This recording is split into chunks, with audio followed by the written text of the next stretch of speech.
පංචශීලයේ සමාදන් වෙන නමස්කාරය කියන්නේ.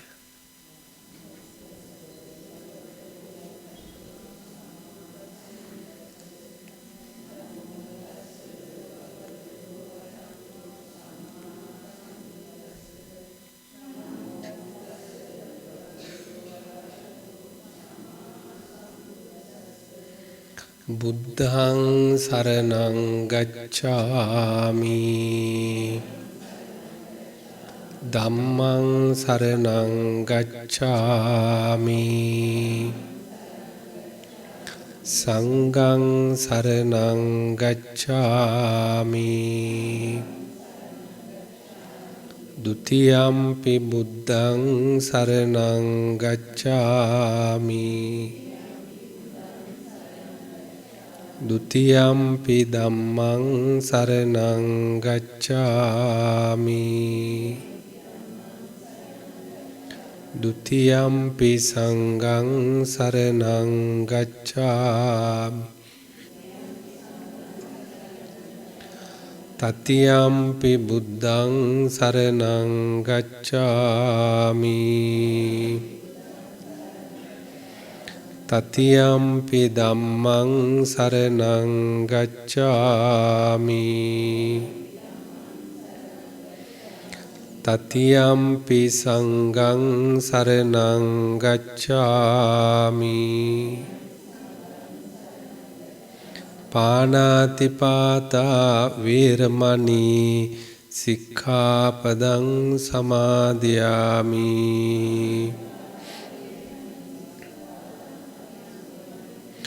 อดินนาดานาเวรมณีสิกขาปดังสมาธิยามิ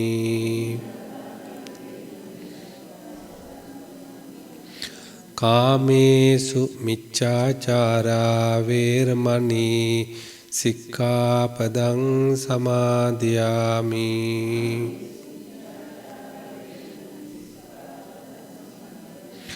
มุสาวาดาเวรมณีสิกขาปดังสมาธิยามิสุราเมรยมัจจปมาดัตตานาเวรมณีสิกขาปดังสมาธิยามิ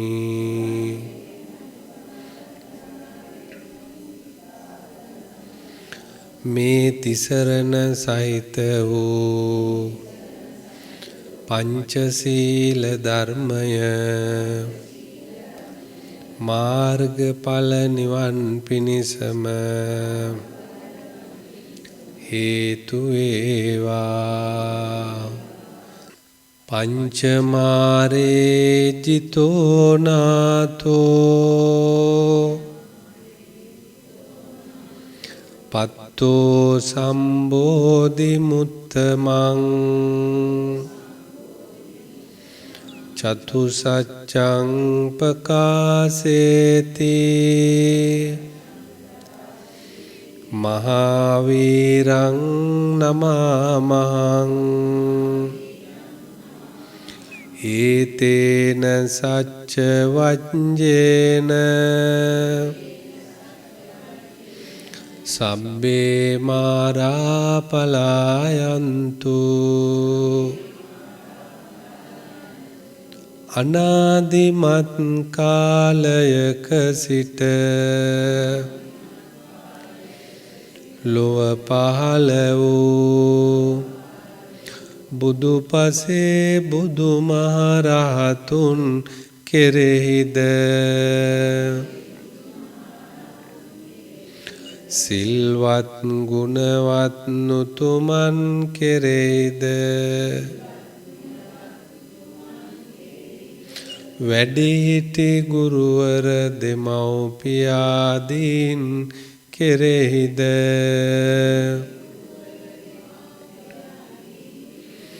මාගේ සිතින් කයින් වචනයෙන් සිදු වූ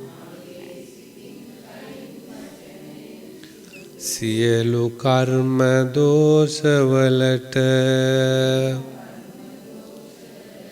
මම සමා කර ගනිමි මට සමාවන සේක්වා දෙවනුවද මම සමා කර ගනිමි මට සමාවන සේක්වා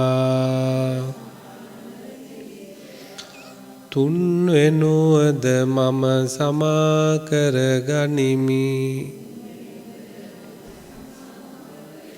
මට සමාවන සේක්වා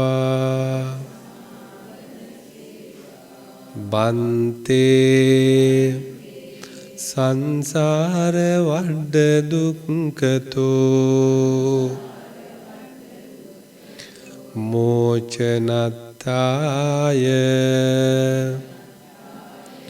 කම්මට්ටානං යාචාමි ඉමහං බන්තේ අත්තභාවං තුම්හාකං පරිචජාමි මට විදර්ශනා ඥාන මාර්ග ඥානඵල අවබෝධ වෙත්වා බුදු ගුණ හිතට නගාගෙන මෙනෙහි කරන්න අරහං සම්මා සම්බුද්ධෝ විජ්ජාචරණ සම්පන්නෝ සුගතෝ ලෝකවිදු අනුත්තර පුරිස ධම්ම සාරති සත්තා දේව මනුස්සානං බුද්ධෝ භගවා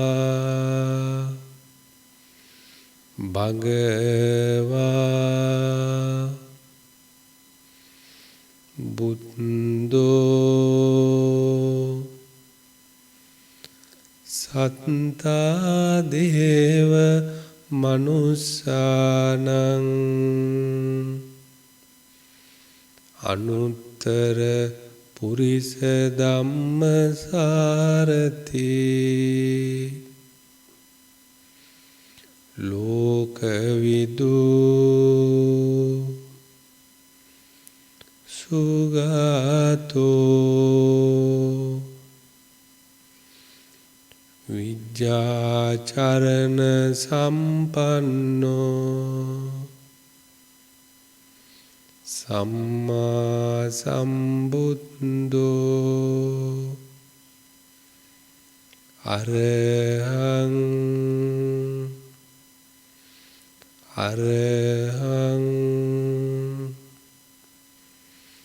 සම්මා සම්බුද්ධෝ විජ්ජාචරණ සම්පන්නෝ සුගතෝ ලෝකවිදු අනුත්තර පුරිස ධම්ම සාරති සත්තා දේව මනුස්සානං බුද්ධෝ භගවති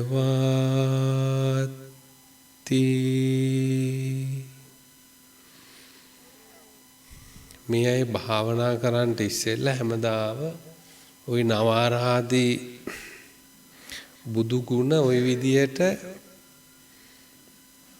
මෙනෙහි කරන්න ඕනේ. මොකද ওই මුල ඉඳලා අගටත් අග ඉඳලා මුලටත් මෙනෙහි කරනවායි කියලා කියන්නේ ඒ කෙලවරක් නැති බුදුරජාණන් වහන්සේගේ ගුණ 9කට බුදුරජාණන් වහන්සේගේ ගුණ සංක්ෂිප්තව ප්‍රකාශ කරලා තිබුණට සූත්‍රවල විවිධ විදියට බුදුරජාණන් වහන්සේගේ ගුණ ප්‍රකාශ වෙලා තියෙනවා. ඒ ගුණ හොඳින් තේරුම් අරගෙන භාවනා කරන එක්කෙනාට බුද්ධානුස්සති භාවනා හුඟක් දියුණු කරගන්නට පුළුවන් කමක් තියෙනවා. ඒ වගේම පින්වත්නි අපි ওই පංචශීල ප්‍රතිපත්තිය ඒකට ප්‍රතිපත්තිය කියලා කියන්නේ ඒක ආමිෂ එකක් නෙමෙයි, ඒක අමාරුයි ටිකක්. ප්‍රාණඝාතයෙන් වළකින එක අමාරුයි. මලක් පූජා කරනවා වගේ නෙමෙයි. ඒ නිසා ඒකට ප්‍රතිපත්ති කියලා කියන්නේ. ප්‍රතිපත්ති කොහොමත් අමාරුයි. බුද්ධ දේශනාවේ අමාරුයි කියලා කියන්නේ ওই අභිධර්මාදී පටිච්චසමුප්පාදාදී ධර්ම කටපාඩම් කර ගැනීම නෙමෙයි. ප්‍රතිපත්ති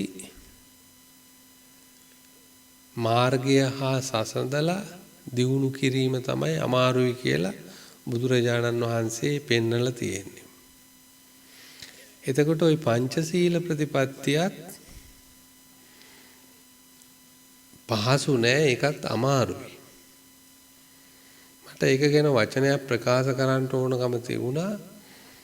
ඒ මොකද නිතරම ඇහෙනෝ මේ මාධ්‍ය වලින් සිංහලෙන් ওই පංචශීල ප්‍රතිපත්තිය ප්‍රකාශ කරනවා. ඒකේ වරදක් නෑ, ඒක හොඳයි. නමුත් ඒකේ ලොකු ප්‍රශ්නයක් මට පේන හැමතිස්සෙම. පාණාති පාතා ශික්ෂාපදයෙන් ඒ ප්‍රාණඝාතයෙන් වෙන් වෙලා ඒ ශික්ෂාපදය සමාදන් වෙනවා කියන එක තමයි හැමතිස්සෙම ওই සිංහලට ප්‍රකාශ කරන අය ප්‍රකාශ කරන්නේ. ඒකේ මොකද්ද දුර්වලකම? ওই ප්‍රතිපත්ති වල ආරම්භයේම පින්වත්නි බලවේග දෙකක් ක්‍රියාත්මක වෙන ප්‍රතිපත්ති වල. එක බලවේගයක් තමයි කෙලෙස්. අනිත් බලවේගය තමයි කෙලෙස් වලට විරුද්ධව කරන ධර්ම පිළිගැනීම, පිළිපැදීම කියන එක. එතකොට ඒක ආරම්භයේම පංචශීල ප්‍රතිපත්තිය තියෙනවා. නමුත් අපි අර එක පැත්තක් විතර ප්‍රකාශ කළොත් අපි නිකම්ම ප්‍රාණඝාතයෙන් වෙන් වෙලා ඒක සමාදන් වෙමි කියලා කියන එක තමයි කියන්නේ. එතකොට ඒක ප්‍රතිපත්තියක් වශයෙන් ගැටලුවක් තියෙනවා.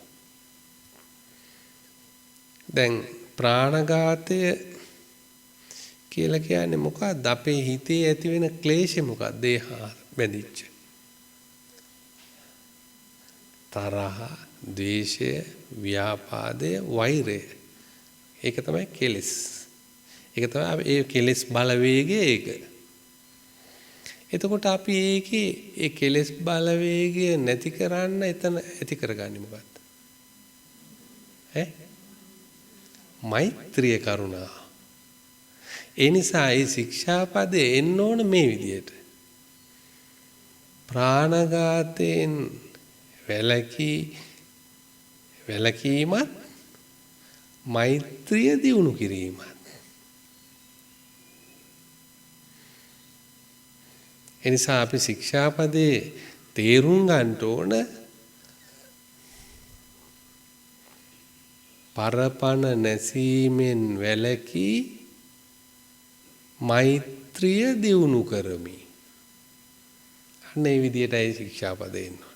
නැත්නම් නිකන් කිව්වොත් ප්‍රාණඝාතයෙන් වෙන්වි ප්‍රාණඝාත කැමති ශික්ෂාපදය සමාදන් වෙයි. ඔය හැමතිස්සෙම ටෙලිවිෂන් එකේ කියවන්නේ.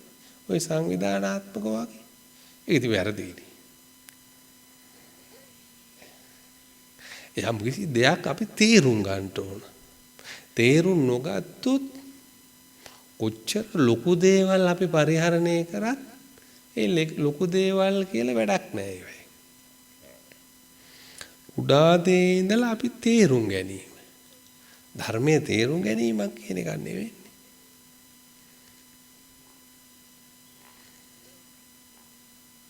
ඒ අන්සතු සම්පත් අපි කාගේ හරි දෙයක් සොරකම් කරන්නේ මොකක් නිසාද? මොන බලවේගයක් නිසාද?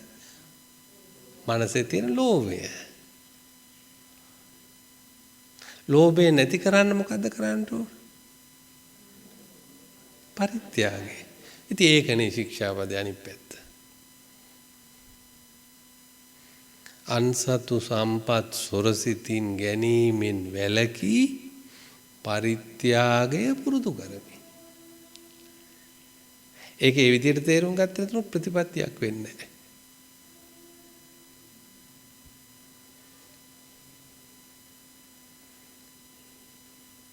කාමීච්ඡාචාරයෙන් වැළකී කාමී ආදීනව මෙනෙහි කරමි. ඒ කියන්නේ මානසිකාරයට නඟ ගන්න. කාමයේ තියෙන ස්වરૂපය. මුසාවාදයෙන් එහෙම නැත්නම් බොරු කීමෙන් වැළකී සත්‍ය ප්‍රකාශ කරනවා. සත්‍යය ප්‍රකාශ කරනවා. නැත්නම් බොරු කියලා නිකන් බොරු කියන්නේ තෝ නිකන් හිටියයි කියලා වැඩක් නැහැ. ඇත්ත කියන්න ඕන. එතකොට තමයි එළි වෙන්නේ යම්කිසි මිනිස්සෙක්. එතකොට මත්ද්‍රව්‍ය පරිහරණයෙන් වැළකීලා මත්ද්‍රව්‍ය වලින් මොකද්ද මූලිකම දේ වෙන්නේ? අපේ බුදුහාමුදුරු දේශනා කරපු විදියට. ඔය ප්‍රමාදේ කියන එක ඇති වෙන්නේ මතනේ. ඒ මතෙන් බුදුහාමුදුරුවෝ දේශනා කරලා තියෙන මිනිස්යාගේ ප්‍රඥාව තමයි නැති වෙලා යන්නේ කියලා.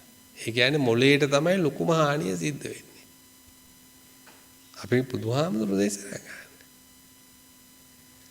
ඒ නිසා මදයට ප්‍රමාදයට හේතු වෙන මද්ද්‍රව්‍ය පරිහරණයෙන් වෙන්වි ප්‍රඥාව දියුණු කර. ප්‍රඥාව නිකන් දියුණු කරන්න බෑ. ප්‍රඥාවට ඕමනා කරන දේවල් එකතු කර ගන්න ඕන.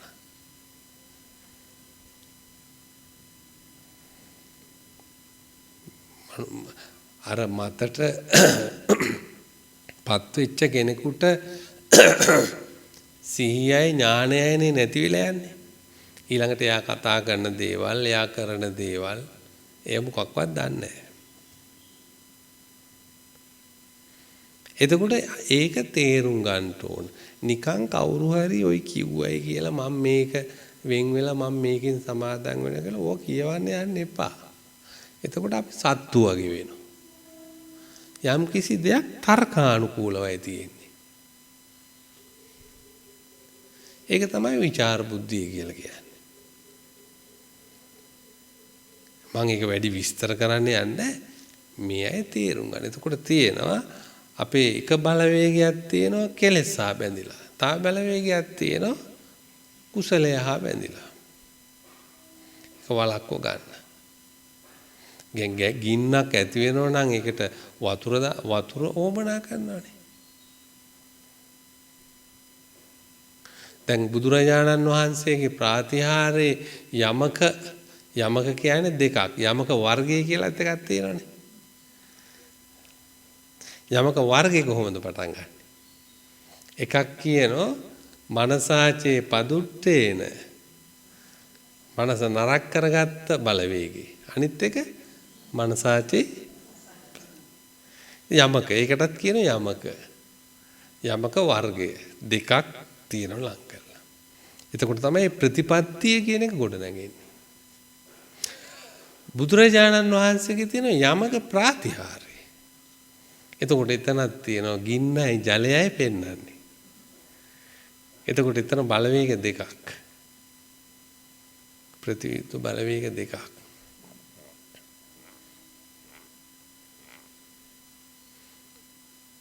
එතකොට මේ ධර්මයේ පුරාම තියෙන්නේ මේ ප්‍රතිපatti කියන එක එන්නේ හැමතිස්සෙම අර කෙලෙස් හා බැඳිලා කෙලෙස් එක්ක තියෙන මේ සාංශාරික යුද්ධය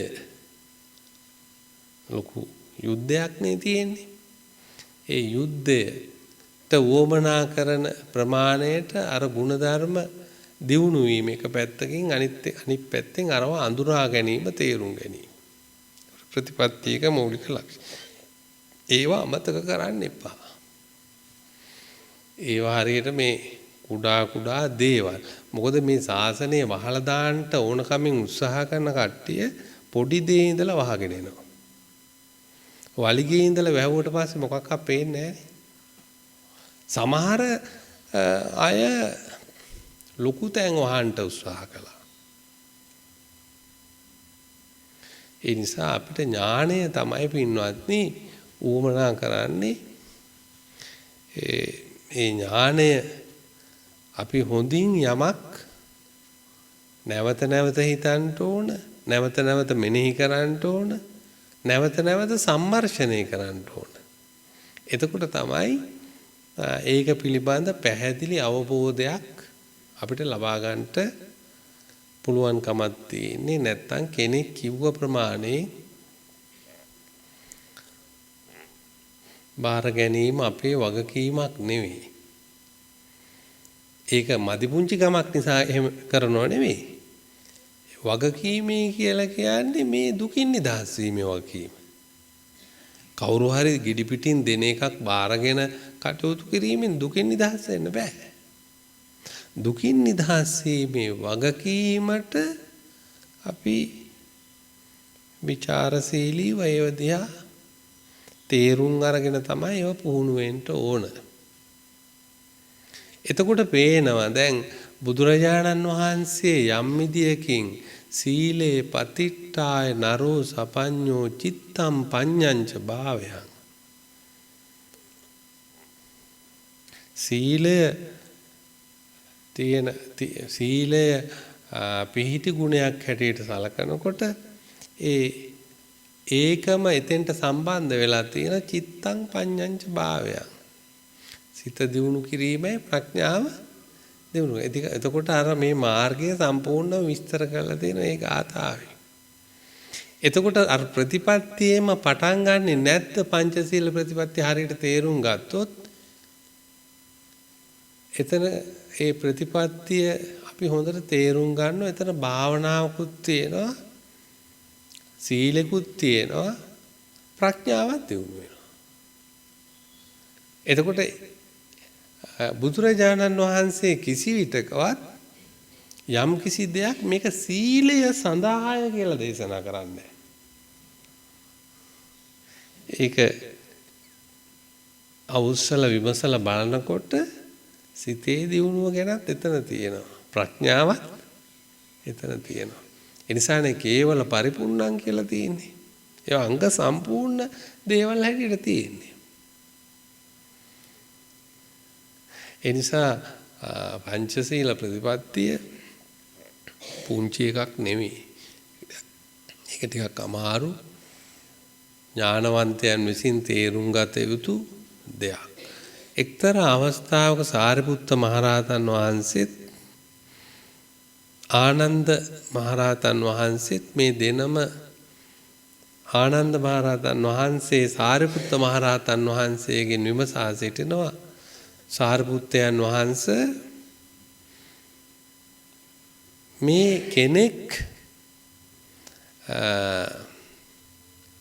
දිට්ඨ ධම්ම ආකාරයට ඒ කියන්නේ මේ ජීවිතයේදීම කෙනෙක් පරිනිර්වාණයටපත් වෙනවා.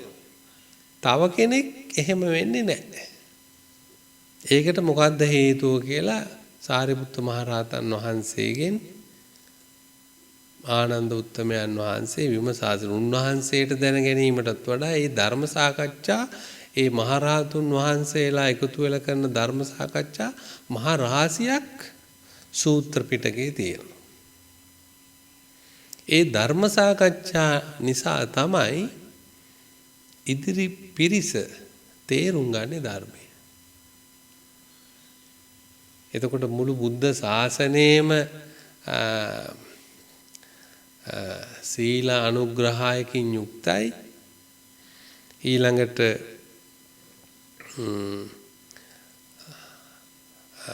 ඒ සීල අනුග්‍රහයකට එන්නේ අර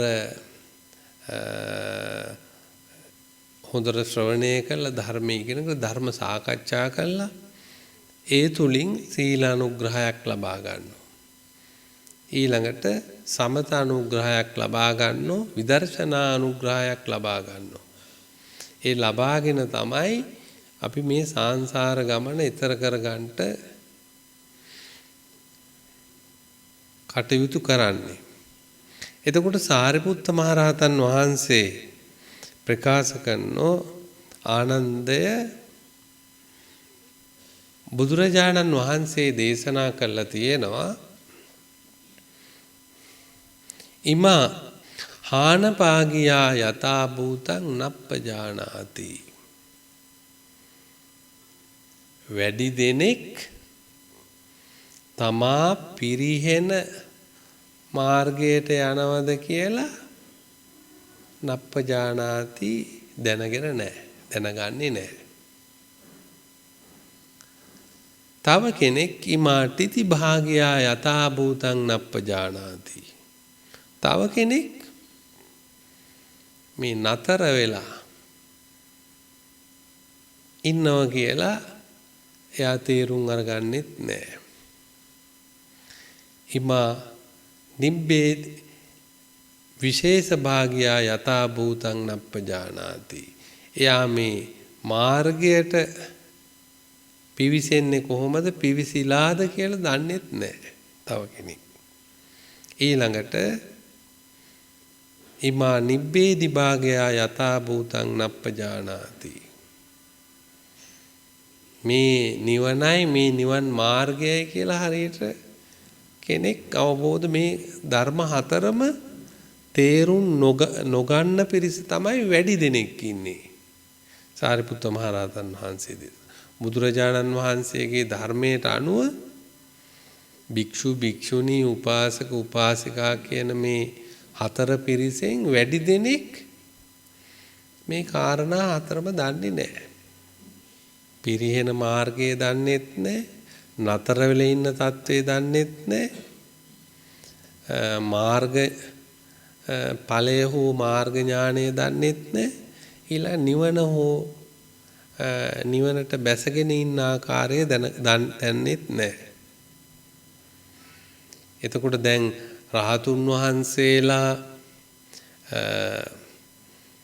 හිටියත් අර පුතුජන භික්ෂුන් වහන්සේලා අතර ඒ පුතුජන භික්ෂුන් වහන්සේලාට තේරුම් යන්නේ නැහැ රහතන් වහන්සේගේ අර නිබ්බේදි භාගය. ඒ නිවන තේරෙන්නේ නැහැ ඒගොල්ලන්ට. තේරුම් ගන්නෙ නැහැ. තේරුම් ගන්නව නම් ඒ හතර ආකාරයේම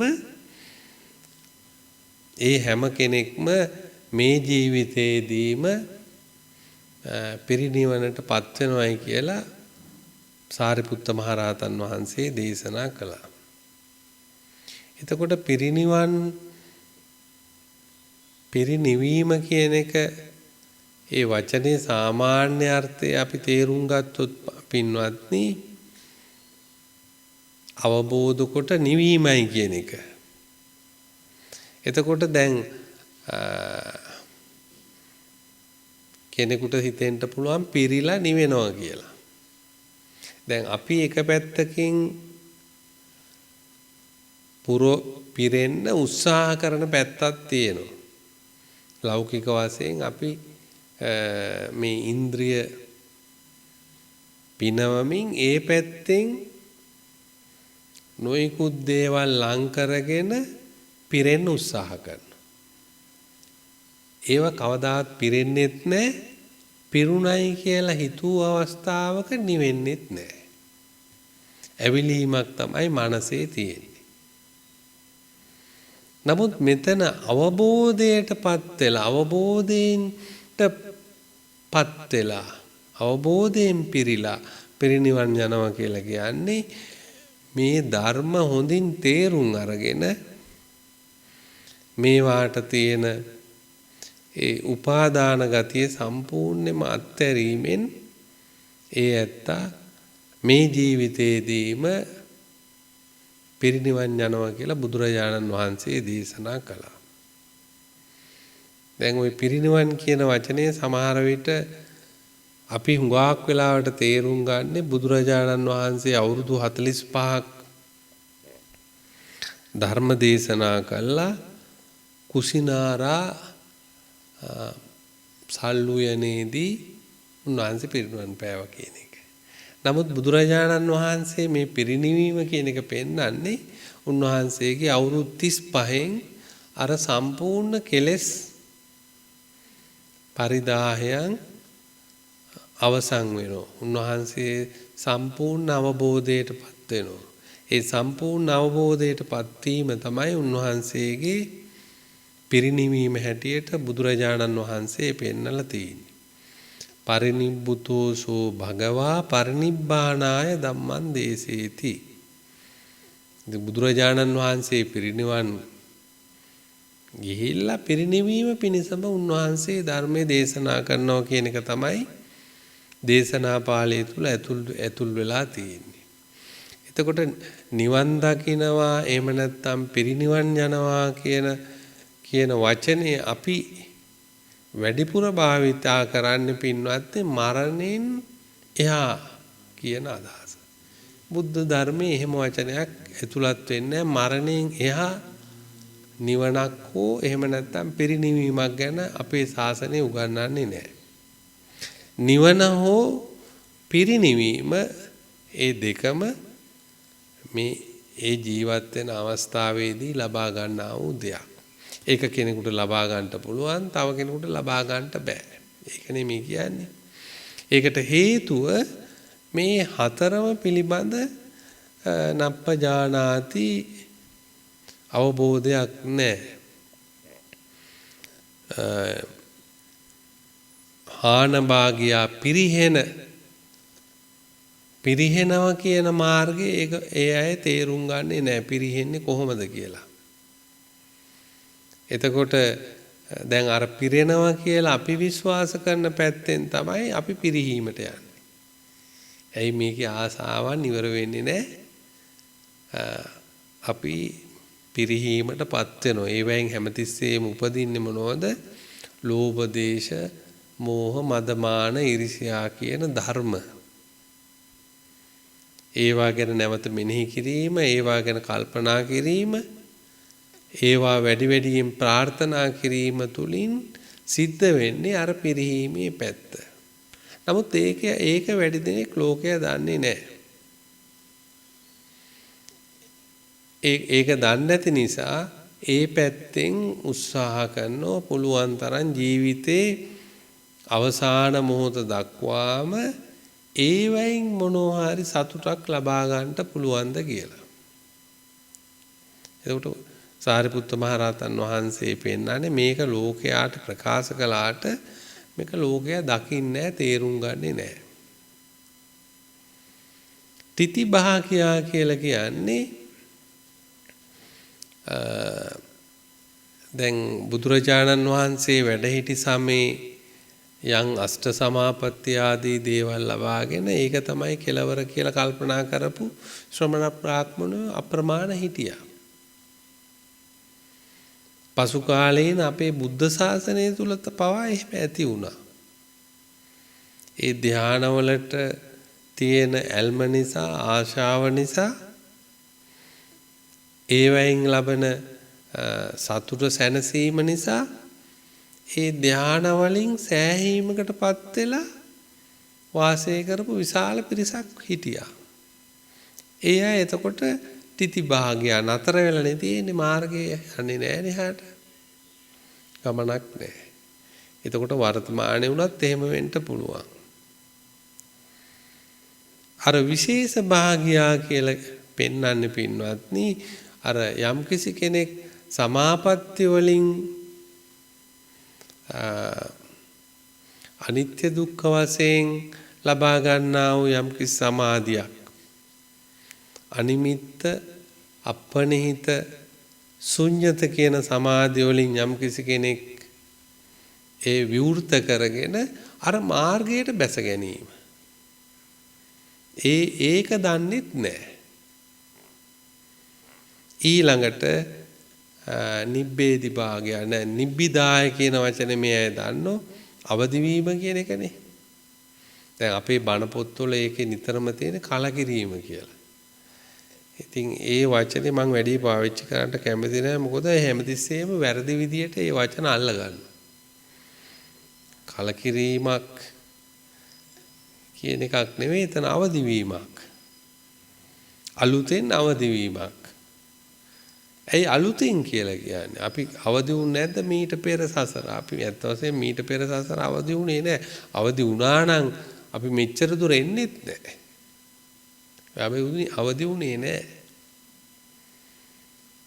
අලුතෙන්ම අවදි වෙන වීම තමයි නිබ්බිදාව කියලා කියන්නේ. ඉතින් අනිත් පැත්තෙන් බලනකොට ඒක ප්‍රතිපත්තියක් හැටියට බලනකොට ඒ අවදිවීම තියෙන්නේ අර යථාභූත ධර්ම එක්ක. අර කලකිරීමක් කියන එකක් පෙන්වන්නේ අර තමන් මෙපමණ කල් ඇහෙන් දුටු දේ කනින් ඇසු දේ මේ ඉන්ද්‍රියයන්ගෙන් ලබාගත් දේ පරිහරණ කර දේ මෙතෙක් හිතූ දේ ලං කරගත්ත දේ පිළිබඳ තමයි කලකිරීම කියන්නේ. එතකොට ඒව ගැන කලකිරෙනවා නම් ඒවා නැවත පරිහරණය කරන්නේ නැහැ. ඒවා සම්පූර්ණයෙන්ම බැහැර කරනවා. එතකොට අවදි වීමක් කෙනෙකුට තියෙන්නේ. එතකොට බලන්න දැන් මේ අවදි වීම තුළ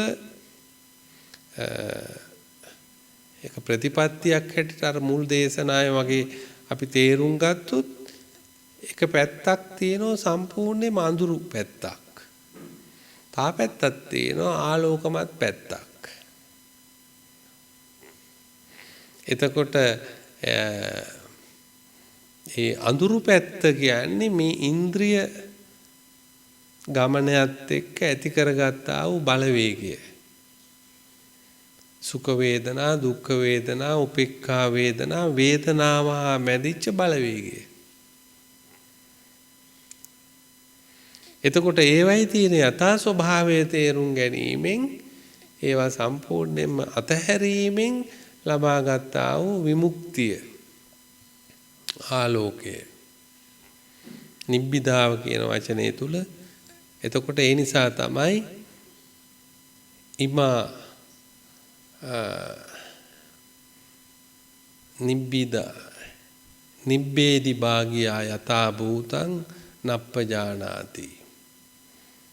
ඒක පේන්නේ නැහැ. දැන් මේ අඳුරු පැත්තේම ඉන්න එක්කෙනාට අඳුරෙන්ම මොනවා හරි අරගෙන ආලෝකයක් හොයන මිසක් එයාට තේරෙන්නේ නැහැ මේ අඳුරෙන්ම මොනවා හරි අරගෙන ආලෝකයක් ලබන්න බෑ කියන එක. දැන් අපි අඳුරෙන්ම මොනවා හරි අරගෙන ආලෝකයක් බලාපොරොත්තු වෙනවා නම් ඒක වැඩි තවත් ටිකක් ගැඹුරින් ප්‍රකාශ කළොත් සම්පූර්ණම ලෝභ දේශ මෝහ ධර්ම ක්‍රියාත්මක වෙන පැත්ත. ඉතින් ලෝභ දේශ මෝහ වලින් යම් කිසි කෙනෙක් ආලෝකයක් බලාපොරොත්තු වෙනවා නම් ඒක ලැබෙන එකක් නෙවෙයිනේ. එහෙනම් අපි අඳුරු පැත්ත සම්පූර්ණයෙන්ම අතාරින්න ඕන. ඒ නිසා තමයි මූල ධර්ම හැටියට බුදුරජාණන් වහන්සේ ලෝභ දේශ මෝහ දුරු කළ යුතු, අවබෝධ කළ යුතු, බැහැර කළ යුතු ධර්ම හැටියට මූලික වශයෙන් පෙන්වුවේ. එක්තරා අවස්ථාවක අපේ බුදුරජාණන් වහන්සේ අලව් නුවරට වැඩම කළ අවස්ථාවේදී හත්ත කාලවක කියන තරුණයා අනාගාමී බවට පත් වුණ මේ ඇත්තෝ අහලා තියෙනවා. ඒ හත්තක ආලවක කියන මහා ධනවත් උපාසකතුමා තමයි බුදුරජාණන් වහන්සේ උපාසකයන්ට උපාසකවරුන්ට ආදර්ශයට ගන්නේ කියලා පෙන්නපු පළවෙනි චරිතය. හත්තක ආලවක වගේ වෙන්නේ කියලා තමයි උපාසකයන්ට බුදුහාමුදුරු දේශනා කළා. උපාසිකාවන්ට දේශනා කළා තියෙනවානේ කුජුත්තරා වේලුකන්ටි නන්දමාතා වගේ වෙන්නේ කියලා. භික්ෂුන් වහන්සේට දේශනා කළා තියෙනවා සරියුත් මුගලන් වගේ වෙන්නේ කියලා. භික්ෂුණීන් වහන්සේට කේමා උප්පලවන්න වගේ වෙන්නේ. ඇයි ඔහොම පෙන්වුවේ? එතකොට මේ ශාසනයේ උපාසකවරුන්ට එක්තරා උපාසක රත්නයක් පෙන්නනවා මේ රත්නය වගේ වෙන්නේ කියලා. උපාසක රත්නයක් වෙන්නේ කියලා.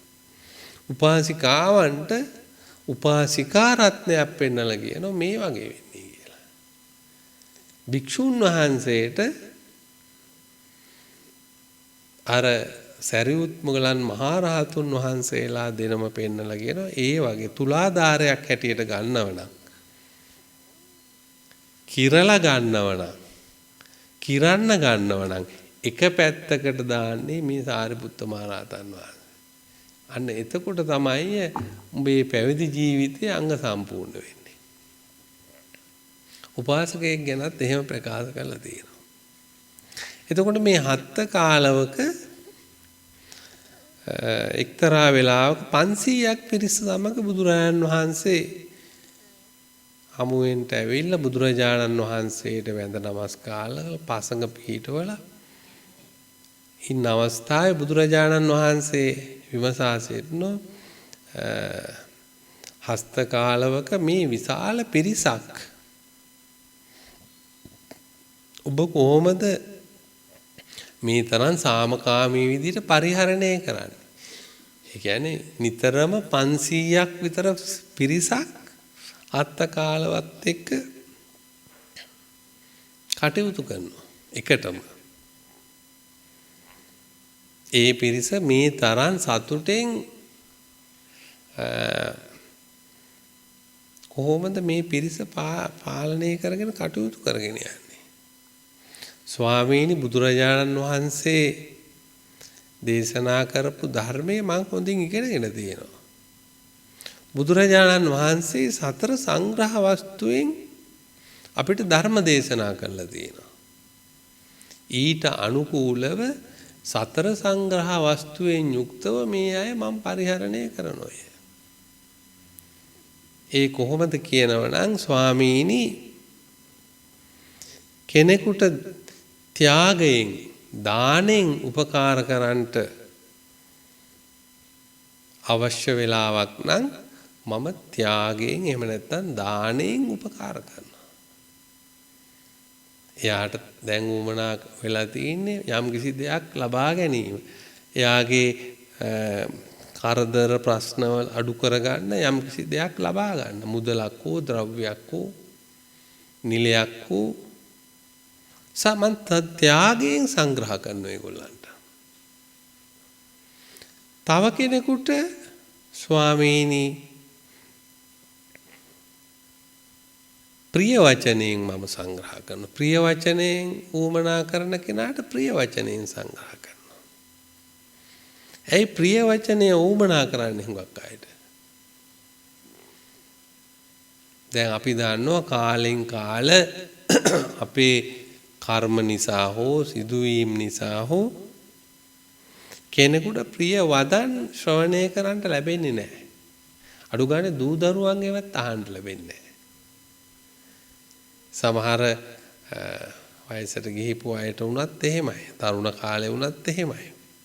ප්‍රිය වචනයක් අහන්න සාමි පුරුෂයාගෙන්වත් භාර්යාවගෙන්වත් දරුවන්ගෙන්වත් ලැබෙන්නේ නැති අවස්ථා තියෙනවා.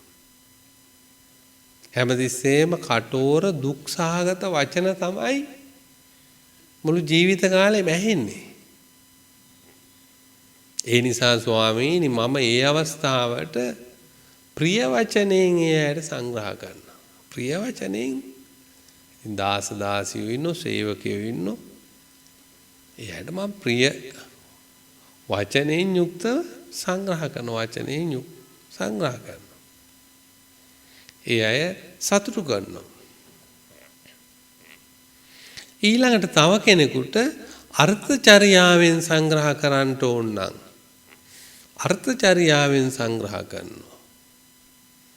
අත්තචර්යා අනත්තචර්යා කියලා දෙකක් තියෙනවනේ. අනත්තචර්යා කියන්නේ වැරදි දේවල් වල යෙදෙමින් කටයුතු කරන කෙනේ සාමාන්‍ය වශයෙන්.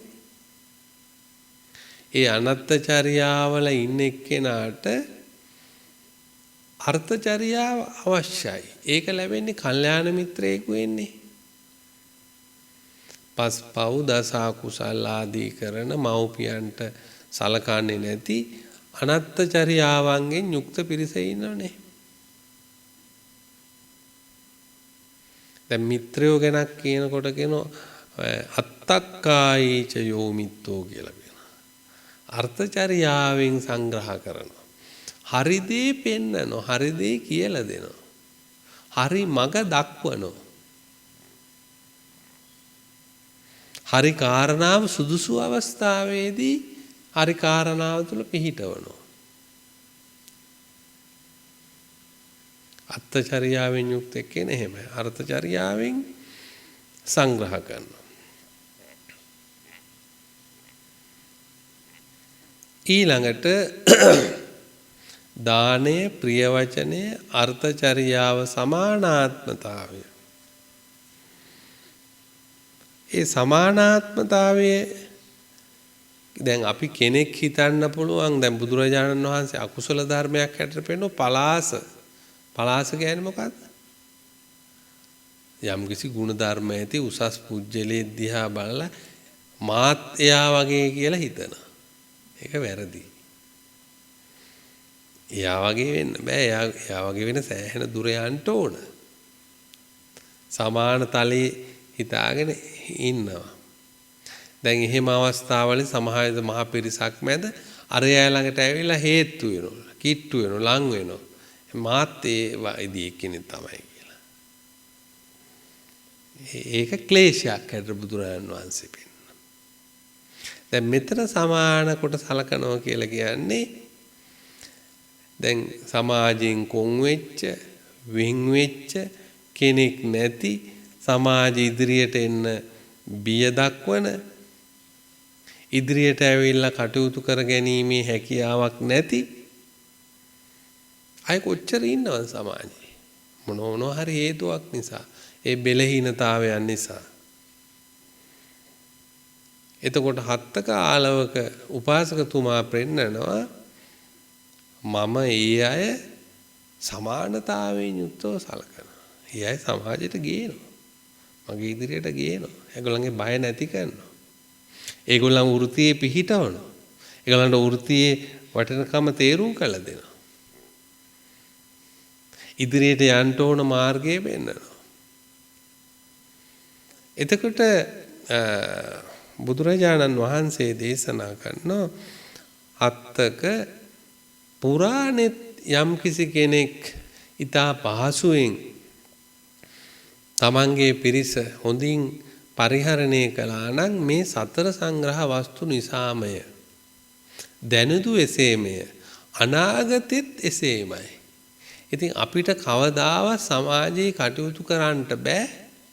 දානය, ප්‍රිය වචනය, අර්ථචර්යාව, සමානත්වය කියන ගුණ ධර්ම අපි තුල නැත්තම්. ඊළඟට බුදුරජාන් වහන්සේ ඒ හස්තක ආලවක උපාසකතුමා ගියාට පස්සේ භික්ෂුන් වහන්සේට දේශනා කරනවා මහණෙනි මේ හත්ත කාලවක කරුණු 8කින් වර්ණා කළ යුතු කෙනෙක්ය. කරුණු 8කින් ප්‍රශංසා කරන කෙනෙක්ය. තථාගතයන් වහන්සේ ප්‍රශංසා කරන ඔය කරුණු 8කින් යත්ත කාලවක. මොකද්ද ඒ කරුණුවට තමයි ශ්‍රද්ධාවෙන් යුක්ත කෙනෙක් හත්ත කාලවක. හත්ත කාලවක සීලවන්ත කෙනෙක්.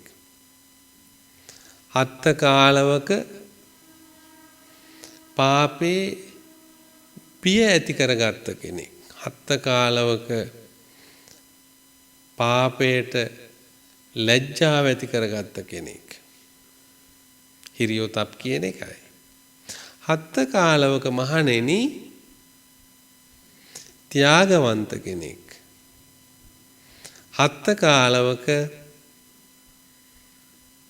බෞස්ෘත කෙනෙක්, බොහෝ ඇසූ පිරූ තැන් ඇති කෙනෙක්. ඒ වගේම හත්ත කාලවක ඒ බොහෝ ඇසූ පිරූ තැන් ඇති කෙනෙක් වගේම අල්පේච්ඡ කෙනෙක්. ඉතින් මෙහෙම ප්‍රකාශ කරාට පස්සේ එක්තරා භික්ෂුන් වහන්සේ නමක් බුදුහාමුදුරුවන්ගේ ඉදිරියේ ධර්ම ශ්‍රවණය කළා. පසුදා පහන් වුණාම කල්පනාවට ආව පිණ්ඩපාත යන්න ඕන මේ හත්ත කාලවකේ නිවසට. බුදුරජාණන් වහන්සේ මේ කී කාරණා තේරුම් ගන්නට. එතකොට ඒ උන්වහන්සේ මේ හත්ත කාලවක උපාසකතුමාගේ නිවසට පිණ්ඩපාතේ ගියා. පිණ්ඩපාතේ ගිහිල්ලා අසුනක් පැනෙවුවා මෙහින් වැඩ ඉඳලා. ඉතින් ස්වාමින් වහන්සේට වැඳලා එකත් පසක හිටියට පස්සේ ඒ ස්වාමින් වහන්සේ ප්‍රකාශ කරනවා උපාසකතුමනි අපේ බුදුරජාණන් වහන්සේ හත්ත කාලවක ළඟ මේ විදිහේ ගුණ 8ක් තියෙනවා කියලා ප්‍රකාශ කළාය. ශ්‍රද්ධාවන්තය, සීලවන්තය, පවට ලැජ්ජය, පවට බිය, ත්‍යාගවන්තය, බහුශ්‍රුතය, අල්පේච්ඡය ආදී වශයෙන් ප්‍රකාශ කළා. එතකොට එහෙම ප්‍රකාශ කළාම දැන් ඒක ඇත්තද එහෙම එකක් ඒක සත්‍යයේද කියලා මේ භික්ෂුන් වහන්සේට දැනගන්න ඕන එකනේ. ඒ වෙලාවේ හස්ත කාලවක විමසා සිටින ස්වාමීනි ඒ අපේ බුදුරජාණන් වහන්සේ එහෙම ප්‍රකාශ කරනකොට කවුරුවත් ගිහි වස්ත්‍ර ඇඳගත්ත කෙනෙක් එතන හිටියද කියලා. නෑ උපාසකතුමනි ගිහි වස්ත්‍ර ඇඳගත්ත කවුරු එහෙම හිටියේ නැත්නම් බොහොම හොඳයි කියලා කියනවා. එතකොට බුදුරජාණන් වහන්සේට මේ සිද්ධිය නැවත ප්‍රකාශ කළාම බුදුරජාණන් වහන්සේ පෙන්නනෝ ඒ තමයි හස්ත කාලවක තුල තියෙන අල්පේච්ඡ බව. ඒ කියන්නේ අල්පේච්ඡ බව කියන වචනේ එතන යෙදුනේ අර අඩු වියදමෙන් කනවා බොනවා ජීවත් වෙනවා කියන එකට නෙමෙයි. තමා ළඟ තියෙන ඊටා උසස් ගුණධර්ම කෙනෙකුට අඟවන්නටවත් දැනගන්නටවත් වටවත් කැමති නැහැ, ප්‍රකාශ කරන්නට අඟවන්නටවත් කැමති නැති කෙනෙක් නිසා. එතකොට අද කාලේ නම් බලන්න ප්‍රසිද්ධියේ ප්‍රකාශ කරනෝනේ මම රහත්ත කියලා. එතකොට දැන් බුදුරජාන් වහන්සේ උපාසකයන්ට ආදර්ශයේ හැටියට පෙන්වූ උපාසකතුමා හස්ත කාලවක තමන් ළඟ අනාගාමී වෙච්ච ශ්‍රාවකෙක්. ඒ අනාගාමී වෙච්ච ශ්‍රාවකයා ඊතරම් අල්පේච්ඡතාවයෙන් යුක්තයි. තමා ළඟ තියෙන සීලය, ශ්‍රද්ධාව, ඒ වගේම මාර්ගඵල, මාර්ග ඥාන කිසිවක් ප්‍රකාශ කරන්නට තරම් අඟවන්නටවත් කෙනෙක් දැනගන්නටවත් කැමති නැහැ. අන්න ඒකට තමයි එතන අල්පේච්ඡ කියන්නේ. ඒ නිසා තමයි මේ බුද්ධ ශාසනයේ පින්වත්නි ওই වචන තිබුණට අපි හිතන දේවල් වලට නෙමෙයි ඕවා යෙදෙන්නේ ගොඩක් ඒවට. එතකොට ඒ වෙලාවේ ඒ බුදුරජාණන් වහන්සේ ළඟදී ප්‍රකාශ කරේ හත්ත කාලවක ස්වාමීනි තමන් දිලින්දෙකු නොවන නිසා මේ එකම කාරණයක්වත් ඉක්මවා කටයුතු කරන්නේ නැහැ මේ පිරිස. ඉතින් ඒ වචනේත් අපි දිලිඳු කියලා කොහොමත් අත්තකාලවක මහා ධනවතෙක් තමයි. ඒක නෙමෙයි එතන දිලින්දෙක් නොවනවයි කියලා කිව්වේ. අර ಗುಣ ධර්මාති. ಗುಣ ධර්මාතින් දිලින්දෙක් නෙමෙයි. ඒ ಗುಣ ධර්මාතින් දිලින්දෙක් නොවන නිසා තමන්ගේ ඒ සංග්‍රහයට පිටින් කවුරුවත් යන්නේ නැහැ මේ පිරිස. දානෙන් සංග්‍රහ කරනකොට ඒක ඉවසනවා. ප්‍රිය වචනෙන් සංග්‍රහ කරනකොට ඒක බාර ගන්නවා. අර්ථචර්යාවෙන් සංග්‍රහ කරනකොට ඒක බාර ගන්නවා. සමානාත්මතාවෙන් සංග්‍රහ කරනකොට ඒක බාර ගන්නවා. දැන් එතකොට පේනවා එතන පෙන්නනවා අර වැඩි දෙනෙක් ඒ ශ්‍රද්ධාව නැති, සීලය නැති, ත්‍යාගය නැති, පවට ලැජ්ජාබිය නැති, බහුශෘත බව නැති පිරිස තමයි වැඩි දෙනෙක් ඉන්නේ. ඉතින් ඒ ඇත්තෝ ඇත්ත වශයෙන්ම දිලින්දු. ඒ දිලින්දන්ගේ වචනය ඉක්මවා යනවා හැමතිස්සෙම. ඒක පිළිගන්න කැමති නෑ. ඒක ශ්‍රවණය කළාට ඒක ඒ වෙලාවේ අත්හැරලා දාන එක පිළිගන්න කැමති නෑ. එතකොට අන්න ඒ නිසා තමයි තමා දිලින්දකු නොවන නිසා මේ ಗುಣධර්මවල මේ පිරිසට Taman අවවාද කරනකොට ඒව ඉක්මවා යන්නේ නැතය. ඒක පිළිපදිනවය. ඒකට යටත් වෙනවය. ඒක බාර ගන්නවය කියලා බුදුරජාන් වහන්සේ ඉදිරියේ ප්‍රකාශ කළේ. එතකොට මම මේ අත්තකාලවක උපාසකතුමාගේ විස්තරය ප්‍රකාශ කළේ පින්වත්නි. දැන් ওই කියපු අර උපාසකතුමානේ අපිට ආදර්ශයට ගන්නයි කිව්වේ. උපාසකවරුන්ට ඒ උපාසකවරුන් ඒ ආදර්ශය ගන්නව නම් අර විදියට ශ්‍රද්ධාවන්ත කෙනෙක් වෙන්න ඕන, සිල්වත් කෙනෙක් වෙන්න ඕන, පවට ලැජ්ජාව සහ බය තියෙන කෙනෙක් වෙන්න ඕන, බහුශෘත කෙනෙක් වෙන්න ඕන, ත්‍යාගවන්ත කෙනෙක් වෙන්න ඕන. ඒ වගේම අල්පේච්ඡ කෙනෙක් වෙන්න ඕන. ඉතින් අල්පේච්ඡ කෙනෙක් වෙන එක තමයි අමාරුම අනිත් දේවල් වලටත් වඩා. ඒ අල්පේච්ඡ වෙන්න නම් මහිච්ඡ පුජ්‍යලයක් වෙන්න ඕන. උසස් පුජ්‍යලයක් වෙන්න ඕන. නිකන් කෙනෙකුට අල්පේච්ඡ වෙන්න බෑනේ. දැන් මහා ධනවත් පුජ්‍යලයකටනේ අල්පේච්ඡ වෙන්න පුළුවන්කම තියෙන්නේ. ಜಾති හිඟන්නෙකුට පුළුවන් අල්පේච්ඡ වෙන්න. මේ පැත්තෙන් බලනකොට. අනිත් පැත්තෙන් ආධ්‍යාත්මික වශයෙන් පෙන්නකොට ಗುಣධර්ම අතින් ඊට උසස් කෙනෙකුටනේ අල්පේච්ඡ වෙන්න පුළුවන්. ಗುಣධර්මයන් නැති කෙනෙක් කොහොමද අල්පේච්ඡ වෙන්නේ? එතකොට බාහනේ මේ වචන ප්‍රකාශ කරන විදිය. එතකොට අපි හත්ත කාලවක උපාසකතුමා වගේ මහා ධනවතෙක් වෙන කතාවක් නෙවෙයි මෙතන කියන්නේ. අර ಗುಣධර්ම අපි ළඟ හොඳින් ශ්‍රද්ධාව තියෙනවද? එතකොට මේ ශ්‍රද්ධාව මොකද්ද? ඒ යම්කිසි අපි නියම කරගත්ත දෙයකට විතරද ශ්‍රද්ධාව? ඒ බුදුරජාණන් වහන්සේගේ වචනය විශ්වාස කිරීම තමයි මූලික වශයෙන්. වචනය පිළිපැදීම. වචනය පිළිපදින්නේ වචනය ඒ ධර්මය විශ්වාස කිරීමෙන්. එතකොට අපේ ශ්‍රද්ධාව විසිරිච්ච එකක් මුළු ජීවිතේ පුරාම.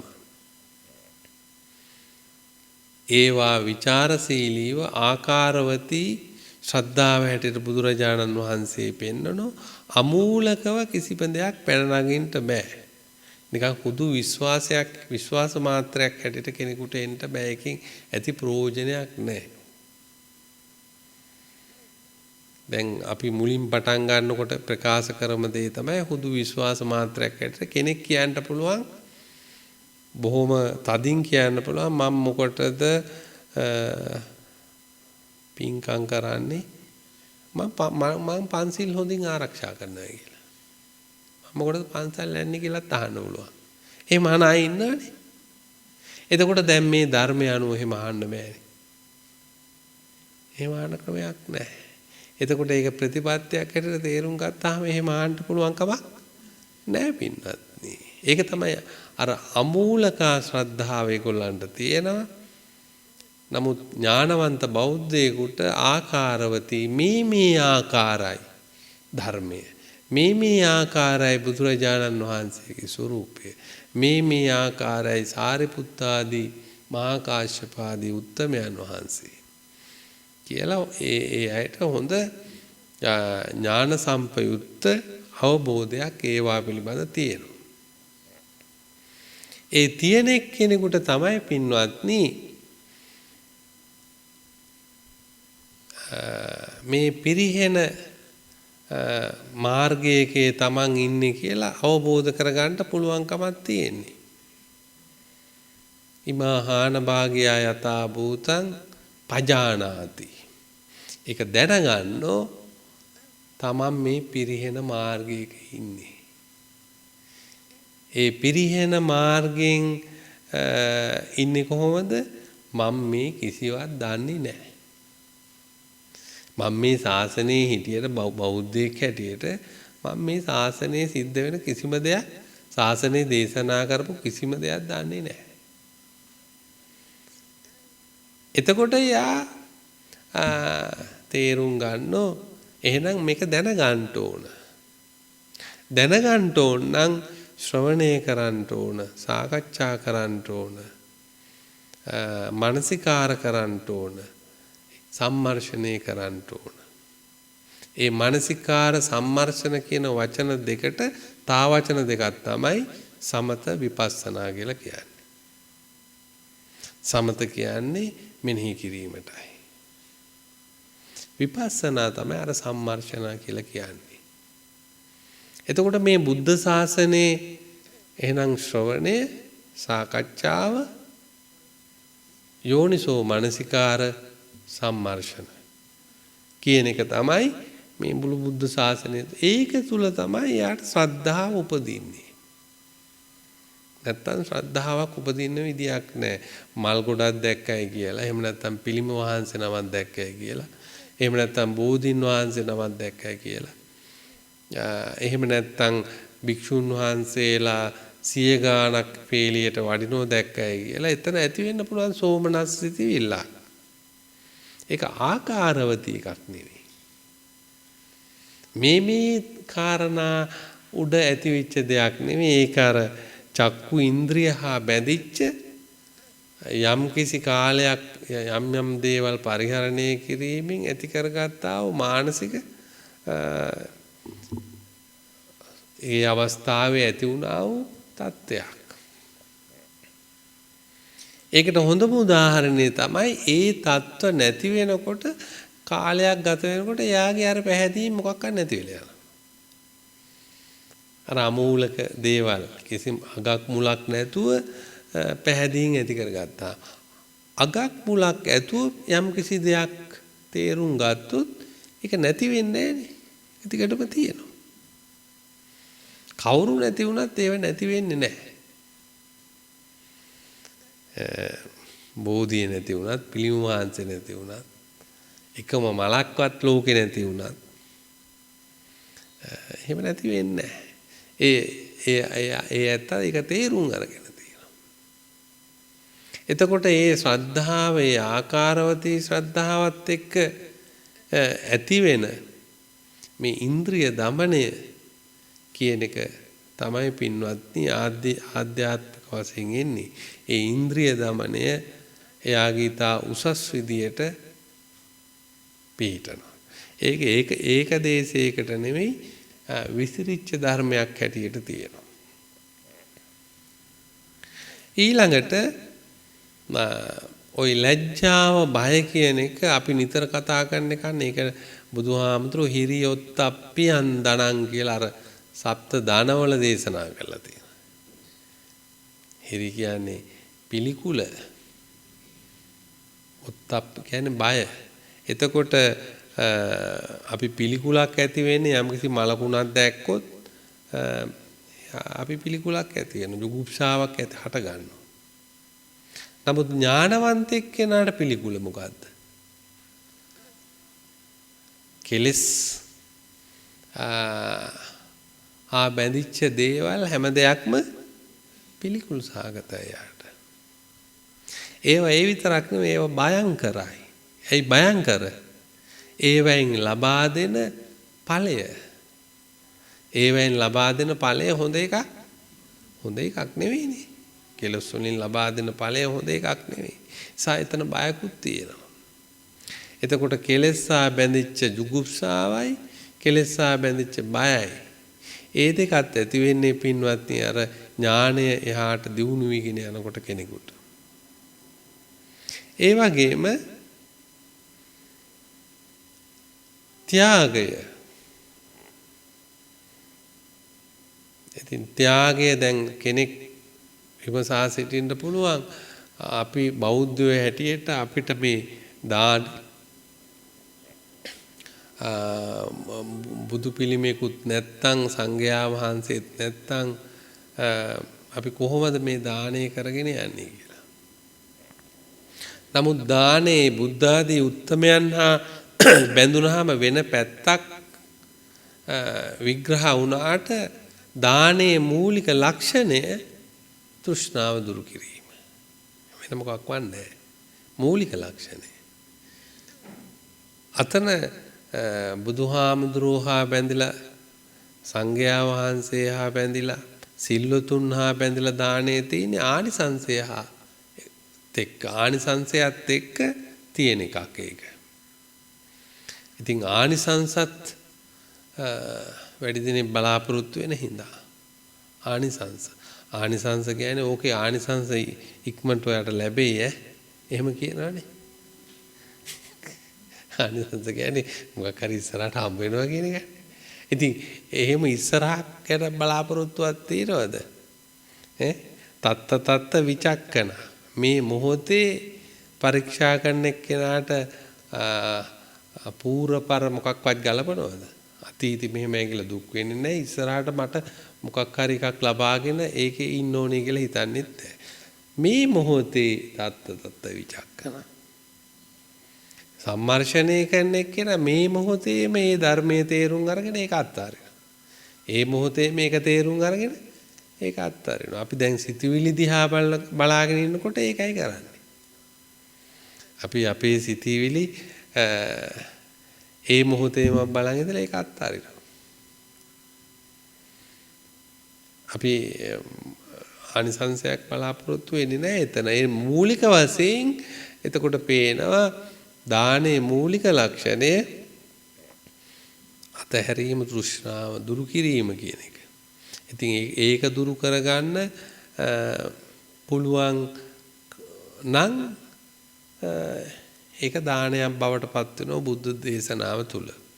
ආනිසංස දානයක් වෙන්න ඕන නම් ඒකත් දුරු වෙන ගමම්ම අර බුද්ධ ආදී උත්තමයන් වහන්සේලා ගැන අපි කල්පනා කරනවා. එතකොට ඒක දෙකක් නේ.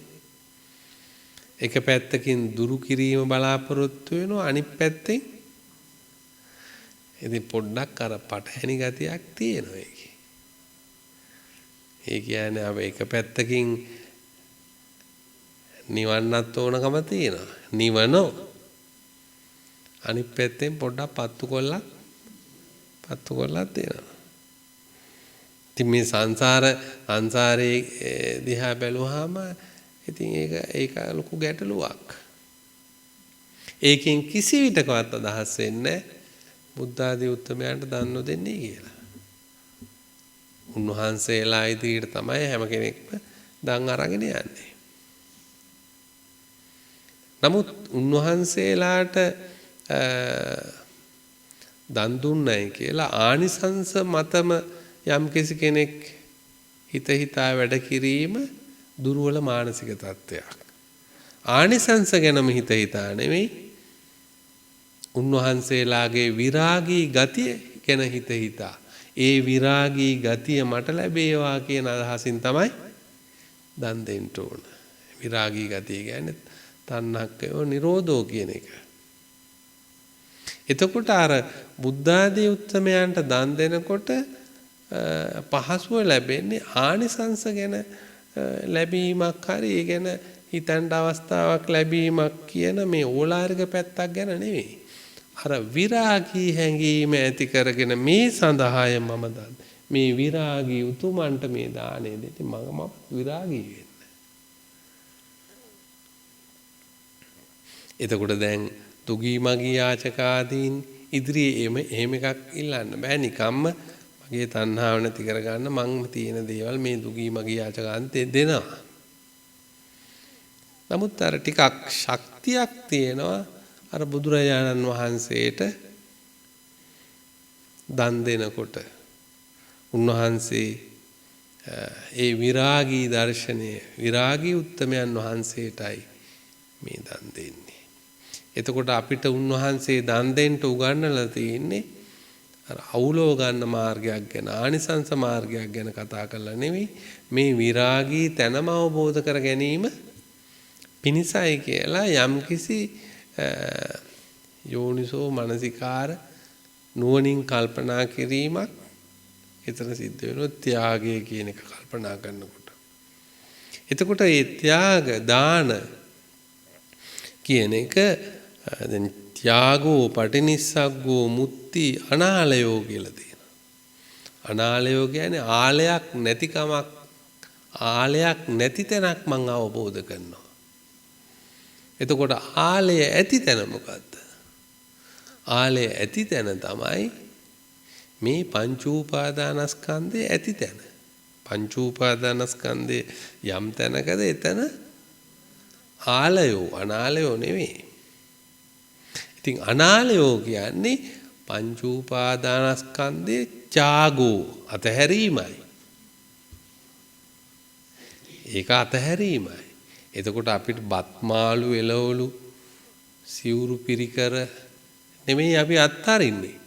අපි අත්හරින්නේ මොකද්ද?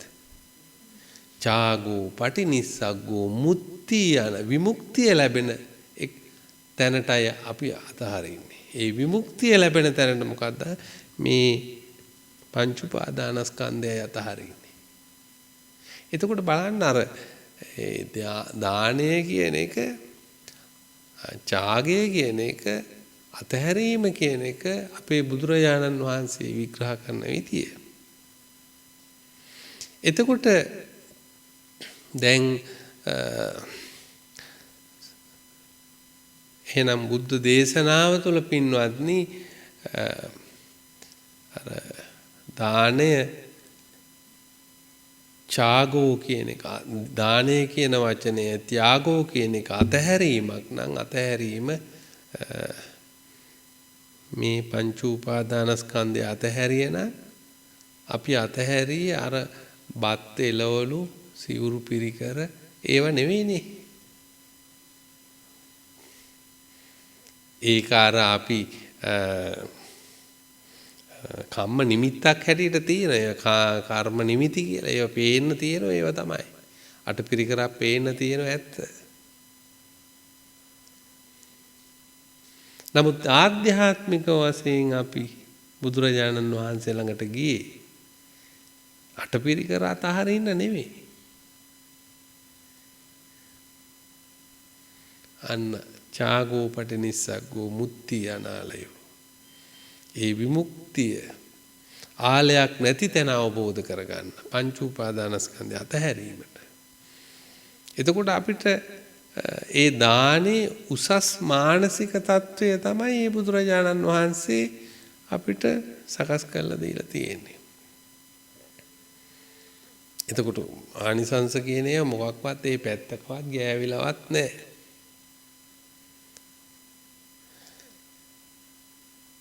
ඒ නිසා තමයි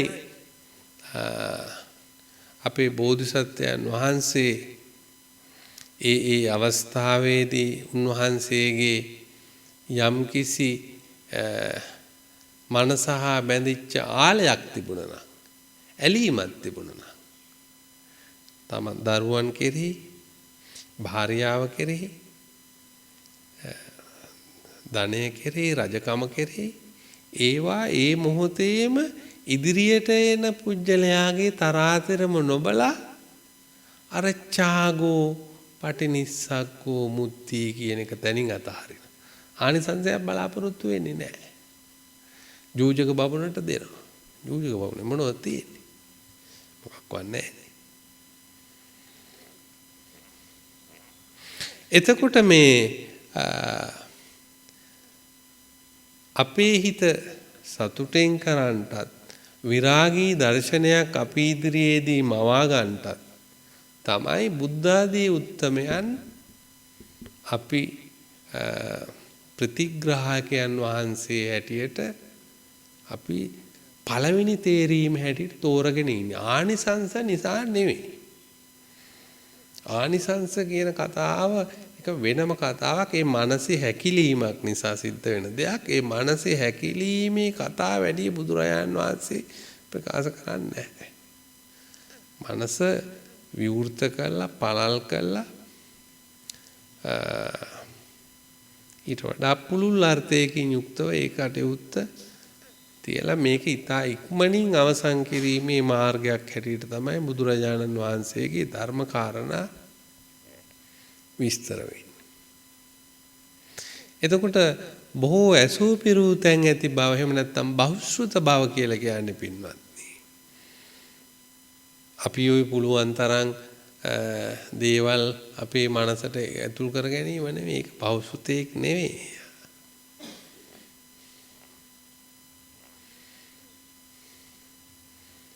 දැන් අපි ළඟ යම්කිසි ශ්‍රුතියක්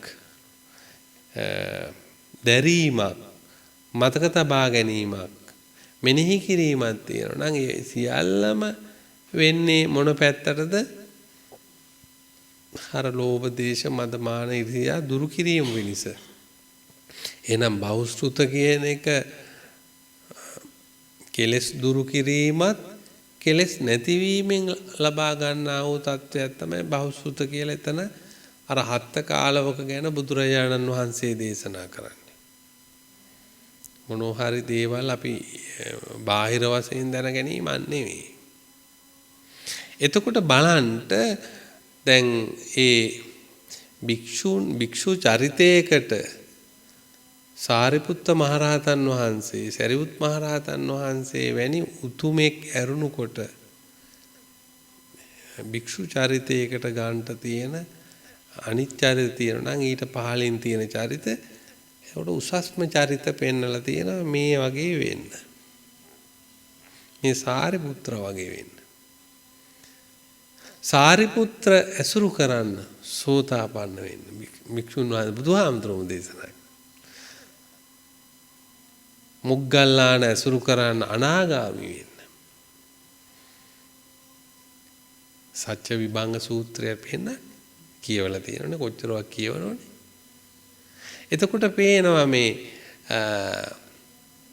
අර වේලුකණ්ඨකී නන්ද මාතා කුජුත්තරා කියන අයගේ ජීවිත කතාවත් එහෙමයි. දැන් නමුත් බුදුහාමුදුරු පෙන්වුවේ නැහැනේ විශාකාව වගේ වෙන්නේ කියලා. විශාකාව නරකෙක් කෙනෙක් කියන එක නෙවෙයි. නමුත් අර කුජුත්තරාන් වේලුකණ්ඨකී නන්ද මාතා මේ ආධ්‍යාත්මික ගමනේ ලොකු දුර ගමනක් ගියාය. මේ උපාසක පිරිසට චිත්තගුහපති හත්ත කාලවකයි වෙන්නේ කියලා බුදුහාමුදුරුවෝ දේශනා කරන මිසක් අනාථපිණ්ඩික සිටුතුමා වගේ වෙන්නේ කියලා කියන්නේ. නමුත් මේ බුද්ධ ශාසනය මහා විශාල ශාසනික මෙහෙවරක් ඉෂ්ට කරපු සිටුවරයෙක්. අන්තිම කාලේ සේරම ශාසනයට දීලා දෙන්නම දෙයක් නැතුව ඒ දොරවල් වැහුවේ නැතිලු සිටු මාලිගාවේ. විවෘත කළා තිබ්බලු කැඳවත් අපේ හාමුදුරුවන්ට දෙන්නේ කියලා. කැඳ පීල කළා තිබුණු අන්තිම කාලේ. දෙන්න කිසිම දෙයක් නැතුව. ඉතින් එහෙම කෙනෙක්වත් හැබැයි කිව්වේ නෑ. එහෙම ඉන්නේ. නරක නිසා නෙවෙයි. ඊට වඩා ආධ්‍යාත්මික ජීවිතය එහාට ගියේ චිත්ත ගුහපති හත්ත කාලවක ඒ ඇත්තන් පෙන්වලා තියෙනවා. එතකොට කේමා උප්පලවන්න මේ මෙහෙණින් වහන්සේලා අතර පෙන්වලා දෙන මහා ඥානවන්ත තීක්ෂණ ඥානයක් ඇති පිරිස එය ආදර්ශයට ගන්නයි කියලා පෙන්වනවා. හැබැයි තමන්ගේ සුළු මාතාව පෙන්වුවේ නෑ මේ තිසා ගෞතමී එහෙම නැත් මහා ප්‍රජාපති ගෞතමී ආදර්ශයට ගන්නයි කියලා. රහත් තෙරණින් වහන්සේ මහා රහත් තෙරණින් වහන්සේ. ඒ කියන්නේ ਵਿਚාරශීලීව අනිත් පිරිසත් ඒවයින් සංග්‍රහ කරමින් අනිත් පිරිසත් එකතු කරගෙන ආපු පිරිසක් ගැනයි මේ බුදුරජාණන් වහන්සේගේ අවධානය පෙන්වලා තියෙන්නේ. එතකොට පේනවා පින්වත්නි අපිට පිරිස එක්ක ජීවත් වෙන්න පහසුවෙන් ජීවත් වෙන්න තියෙන එදා බුද්ධ කාලේ නියම 4 සංග්‍රහ වස්තුවෙන් යුක්ත වෙන්න ඕන අපි. ඒකට මහා ධනවත්තු වෙන්න ඕනේ නැහැ. දානය, ප්‍රිය වචනය, අර්ථචර්යාව, සමානාත්මතාවය. ආහාර ඕන කෙනෙකුට ආහාර දෙනව මිසක් අපි තරහතිරම් බලනවද? එහෙම බැලුවොත් අර බුද්ධ වචනයට සම්පූර්ණ පටහැනි. දැන් මම දැකලා තියෙනවා සමහර ওই කටන පින්කම් වෙලාවට ඒ වගේ පන්සල් වල දාන වෙලාවට ওই යාචකයෝ හරියට ඇවිල්ලා ඉන්නවා. අර උපාසකම්මල සංඝයා වහන්සේලා කාපු අරෝමේ ඔක්කොම එකතු කරලා අරව බෑග් වල පුරෝ දෙනවා. ඒක දානයක්ද? මම නම් ප්‍රකාශ කරන්නේ ඒක දානයක් කියලා. අපි දාන දිලින්දොයි. අපේ මනසේ දිලිඳුකම තමයි තියෙන්නේ. ඉතින් ඥානවන්ත බෞද්ධයා දාන දිලින්දෙක් වෙන්න බෑ. උසස් දානපති තත්වයටපත් වෙන දානපති කියන්නේ කියන්නේ. ඉතින් දානපති වෙන්නේ භික්ෂුන් වහන්සේ ඉදිරියේ විතරක් නෙවෙයි. අර යාචකයා ඉදිරියේ ඒකනේ අර හත්ත කාලවක ප්‍රකාශ කළේ මම ධනවත් කෙනෙක් නිසා මගේ වචනේ ඉක්මව යන්නේ. අර ධනෙ කිව්වේ මුදල් ගැන නෙවෙයි. මුදල් කොහොමද තියෙනවා. අර පෙන්වුවේ මොකද? ඒ උපාසකතුමා හැමතිස්සෙම දාණය දෙන්නේ තමන්ගේ මට්ටමේ ඉඳලා. දාණය. මේ යාචකයෙක් කියලා තමන් යාචකයෙක් වෙන්නේ නැහැ එතන. දැන් අපේ අය යාචකයෙක් දැක්කම එයා යාචකයෙක් වෙලා යාචකයෙක්ගේ මට්ටමට බැහැලා දානයක් දෙනවා. ඒ දාන දිලින්දෙක් නේ. යාචකයෙක් මට්ටමට බහිනවද උසස් උපාසිකාවක් උපාසකයෙක්. උසස් තැනක ඉන්නේ එයා. එයා බහින්නේ එයා ඉන්න තැන. ඒ ඉන්න තැන ඉඳලායි දාණය දෙන්නේ. අත දික් කරන්නේ. ඒකයි මේ කියන්නේ. දැන් ඒක වචනයක් වගේ වුණාට හරි ගැඹුරු දෙයක් මේ කියන්නේ. අපේ මනස ගමන් කරන්නේ මේ විදියට.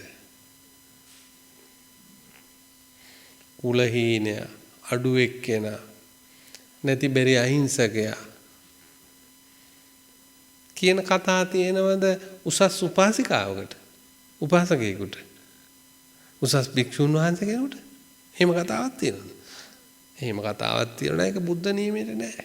ඉතින් එහෙම කතාවක් නැති එක තමයි මේ හත්ත කාලවක ප්‍රකාශ කරන්නේ. ඉතින් එයා ඉන්න මට්ටමේ ඉඳලා යාට තීමට පුළුවන් උපරිම මට්ටමේ ඉඳලා අරයාට දානෙන් සංග්‍රහ කරන්න ඕන. ප්‍රිය වචනෙන් සංග්‍රහ කරන්න ඕන. අපි මොන විදියෙන් කර්ම විපාකයක් විඳින කෙනෙක් වෙන්න පුළුවන්. අවලස්සන කෙනෙක් වෙන්න පුළුවන්. කුලහීනෙක් වෙන්න පුළුවන්. නැති බැරි කෙනෙක් වෙන්න පුළුවන්. හැබැයි උසස් මිනිස්සෙක් එයා ඒ උසස් මනුෂ්‍යත්වයේ තුල ඉඳගෙන යාට වචනේ සංග්‍රහ කර ප්‍රිය වචනෙන් යාට කතා කරනවා. ප්‍රිය වචනෙන් කවුරු කැමතියි? මිනිස්සුયો තමයි මේ සත්තු පවා කැමති ප්‍රිය වචනයට. නන්දි විශාල ජාතකෙ පෙන්නන්නේ. දහම් පාසලේ උගන්වනකොට ඕක දන්නව ඇතිනේ. එතකොට ඒ ප්‍රිය වචනෙන් සංග්‍රහ කරනවා. මේ උසස් එක්කෙනෙක් ආව යාට විශේෂ වචනයි අර අහිංසකයට තා වචනයි. එහෙම කොහෙද උපාසකවරු මේ ශාසනේ. එයාටත් කරුණාවෙන් මෛත්‍රියෙන් කතා කරන්න ඕන. දැන් අපි හුඟක් වෙලාවට පින්වත්නි කල්පනා කරන්නේ අනාගතෙන් කල්පනා කරන්න පුළුවන්. තමන් ඉන්න තැන නිසා තමන්ට මදි පුංචිකමක් වගේ කියලා හිතන්න පුළුවන්. ඒ මදි පුංචි මානසික තත්ත්වයක් තියෙනවා නම් එයා අල්පේච්ච නැහැ. ගුණධර්ම වලින් අල්පේච්ච නැහැ.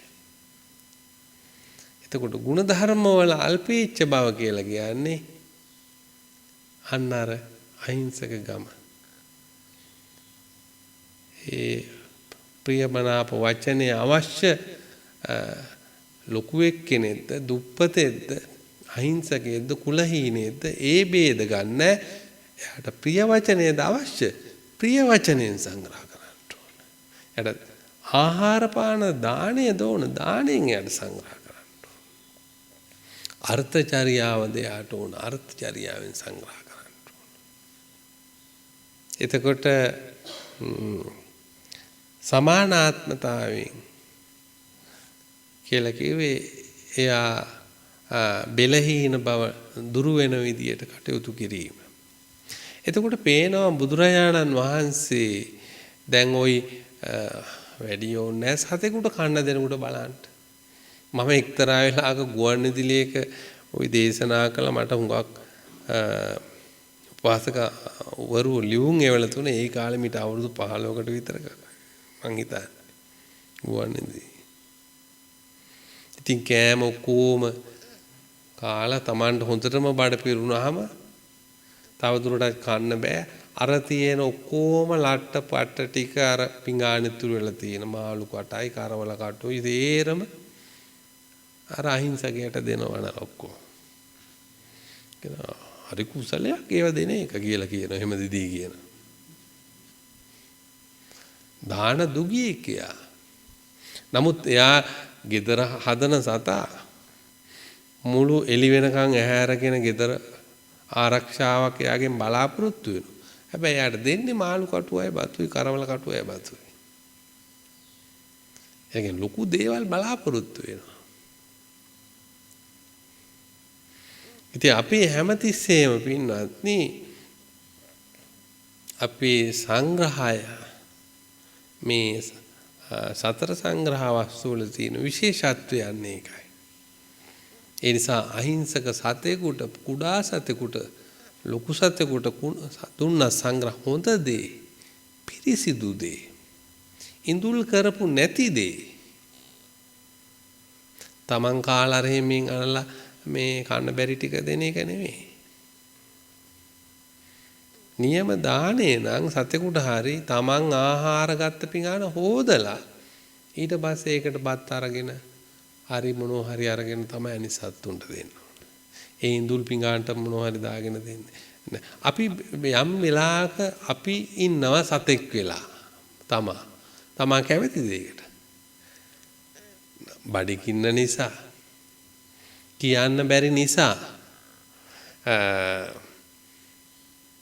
වාද විවාද කරන්න බැරි නිසා ඒ ඔක්කොම තියෙන එක එක බෙලහීනකම් අසරණකම් තිරිසංකම් ඔක්කොම සත්තුන් මිනිස්සුන්ගේ අරක අනුභව කළාට සතුටෙන් දෙක ගන්න.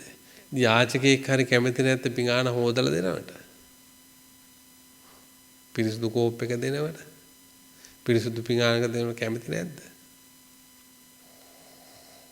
හැම කෙනෙක්ම කැමති. අපි හිතන් ඉන්නේ කැමති නෑ කියලා. ඔයි කැමැත්තෙන් කරන දේවල් නෙමෙයි උඟක් තියෙන්නේ. ඉතින් ඒගොල්ලන් අකමැත්තෙන් තමයි ඕක කරගෙන යන්නේ. ඒගොල්ලන්ට ජීවත් වෙන්න ක්‍රමයක් නැති නිසා. ඒ නිසා දානය කියන එක හරි සියුම් එකක් පින්වත්නි. හැමතිස්සෙම දානය දෙනකොට දිලින්දෙක් වෙන්න එපා. මනස ඊට උසස් මට්ටමක තියාගෙන දාණය දෙන්න ඕන. සතාය හිඟන්න එහෙම ඒවට බස්සන්න එපා මනස. ඒ තමයි හිඟන්නේක් වෙන්නේ. මොකටද ගෙදරට හිඟන්නේක් ආවයි කියලා. එතකොට තමන් හිඟන්නේ වුණොත් හිඟන්නේකට සංග්‍රහ කරනකොට එතකොට ආයෙත් හිඟන්නේක් වෙලා අර දෙයම තමයි තමන්ට ලැබෙන්නේ. ඒ හිඟන්නේක් වෙලා නේ උදව් කළේ. එහෙම වෙන්න එපා. දැන් උසස් මිනිස්සේ කැමතිසේම මේ අත්තක ආලවක උපාසකතුමා ප්‍රකාශ කරන්නේ ඒ තමන්ගේ ගුණධර්ම තුල ඉඳගෙන දානෙන් ප්‍රිය වචනෙන් අර්ථචර්යාවෙන් සමානාත්මතාවෙන් සංග්‍රහ. එතනින් බහින්න එපා. සා ඔය අහිංසකෙක් එක්ක වුණත් හොඳින් කතා කරන්න ඕන. මොනවා හොඳ සංග්‍රහ කරන්න ඕන. ලේනෙකුට කන්න දුන්නත් පිරිසුදුව දෙන්න ඕන. ඒ සත්තු හුඟක් ඒ විශේෂයෙන් ලේන් වගේ සත්තු හුඟක් පිරිසුදු දේවල් කන්නේ. ඉතින් ඒ විදියට අපිට දානය ගැන හුඟක් සිතිවිලි යොදන්න වෙනවා. සිතිවිලි උසස් කරගන්න වෙනවා. ශ්‍රද්ධාවත් ඒ වගේ, භෞසෘතකමත් ඒ වගේ, ලැජ්ජාවත් ඒ වගේ, පිළිකුලත් ඒ වගේ. අල්පේච්ඡතාවයත් ඒ වගේ. එතකොට ඒ සියල්ලමක පින්වත්නි ඒ ගුණ ධර්ම එකට බැඳලා තියෙන්නේ. ඒ නිසා ඒ වගේ වෙන්නේ කියලායි බුදුරජාන් වහන්සේ අපිට දේශනා කළා තියෙන්නේ. එතකොට පේනවා මේ පිරිහෙන සිතිවිලිත් එක්කද අපි බැඳලා ඉන්නේ, දියුණු වෙන සිතිවිලි එක්කද අපි බැඳලා ඉන්නේ කියලා තේරුම් ගන්න ඕන. එතකොට දියුණු වෙන සිතිවිලි මොනම හේතුවක්වත් නිසා පිරිහවගෙන යම්කිසි ක්‍රියාවලේ දෙන්න එපා. ඒ දියුණු වෙන සිතිවිලි එක්කම ජීවත් වෙන්න. ඒකයි බුදුරජාණන් වහන්සේ ඉමා හාන භාග්‍ය යතා භූතං පජානාති. මේ පිරිහෙන සිතිවිලි, මේ පිරිවෙන මාර්ග, මේ පිරිහෙන වචන, මේ පිරිහෙන පරිත්‍යාග, ඒවෙන් මම සම්පූර්ණයෙන්ම අයින් වෙන්න ඕන. මං උසස් කෙනෙක්, උසස් ධර්මයක් ශ්‍රවණය කරන කෙනෙක්, උසස් ගුරුවරයෙක් සරණ ගිය කෙනෙක්.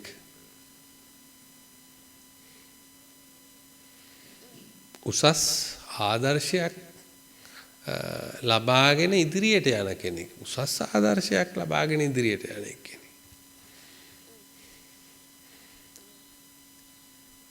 එතකොට අපිට අපි නිතරම ප්‍රකාශ කරන්නේ අවවාද කරන්නට හරියට කට්ටිය ඉන්නවා අපිට ආදර්ශයෙන් කවුරුවත් නැහැ කියලා. ඉතින් අපිට මේ බුද්ධ ශාසනයේ ඉන්න ශ්‍රාවකයන්ට ඊ පැවිදි අයට තරම් ආදර්ශමත් අය ලෝකේ වෙන මොනම ආගමකවත් වෙන කොතනකවත් නැහැ.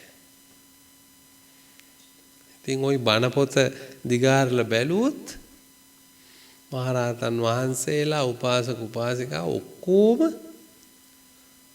අපිට ආදර්ශමත්. ආදර්ශ සපයන. අපිට ආදර්ශයක් නැති කෙනෙක් නැතුව නෙවෙයි. අපි ඒ තරම් දිලින්දෝ නෙවෙයි. අපේ මේ බුද්ධ දේශනාව තුල පින්වත්නි අපිට විශාල ආදර්ශ සම්පන්න පිරිසක් ඉන්නවා. එතකොට මේ පිරිහෙන පැත්තේ මානසික වටපිටාවයි මේ දෙන්නේ කියලා එතන අවදීන් ඉන්න ඕන. මේක තිති භාගියා මම හැමදාම පුංචි කාලේ දහම් පාසල් යන දවසේ ඉඳලා මේ දක්වාම මේ ওই ටිකම තමයි ඉගෙනගෙන තියෙන්නේ මොකක්වත් වෙන්නේ නැහැ මගේ ජීවිතේ. ඉතින් යා නතර වෙලානේ. අනිත් පැත්තෙන් ආධ්‍යාත්මික වශයෙන් ධ්‍යාන ලැබුවා එතනින් එහාට යන්නේ. දැන් එහාට යන්න බුදුරජාණන් වහන්සේ ධර්මයේ පෙන්වලා තියෙනවා. ඒ බුදුරජාණන් වහන්සේ පෙන්නපු ධර්මයේ මේ අයට අපි පෙන්වලා තියෙනවා. මට පෙන්වන්න බෑ. මම ඒ තරම් ලොක්ෙක් නෙවෙයි. බුදුරජාණන් වහන්සේ පෙන්නපු එක මම පෙන්වලා තියෙනවා. නැවත මතක් කරලා දීලා තියෙනවා. ඒ නිසා අපිට ඒක නතර වෙන්න ඕනේ. මේක ඉමාටිති භාගියා යතා භූතං පජානාති. මේ නතර වීම මම වළක්වනවා. මේක මම තේරුම් ගන්නවා. ඒ සඳහා මම උපදෙස් ගන්නවා, සාකච්ඡා කරනවා, ශ්‍රවණය කරනවා. නැවත නැවත උත්සාහ කරනවා මේකෙන් එහාට යන්න. එක තැන ඉන්න ඕනේ. දැන් හාමුදුරුව කෙනෙක් දස සීලයෙන් පටන් අරගෙන අපවත් වෙනකම්ම එකම විදිය නම් මොකක්ක වෙනසක් වෙලා නැත්තම්, වෙනසක් කියන්නේ අර මේ කුණු ශරීරේ නෙවෙයි. ජරා ජජ්ජරිතා හොඳි මේ කුණු ශරීරේ වෙනස් වෙනවා මේකෙන්. නමුත් අපේ ආධ්‍යාත්මික ජීවිතය ගැන මේ කියන්නේ. අපේ ප්‍රඥාව, අපේ සිතිවිලි, ඒව ගැන මේ ප්‍රකාශ කරන්නේ. අපි හැමතිස්සෙම උඩහට යන්න ඕන. පිරිහෙන්න බෑ එක මොහොතක.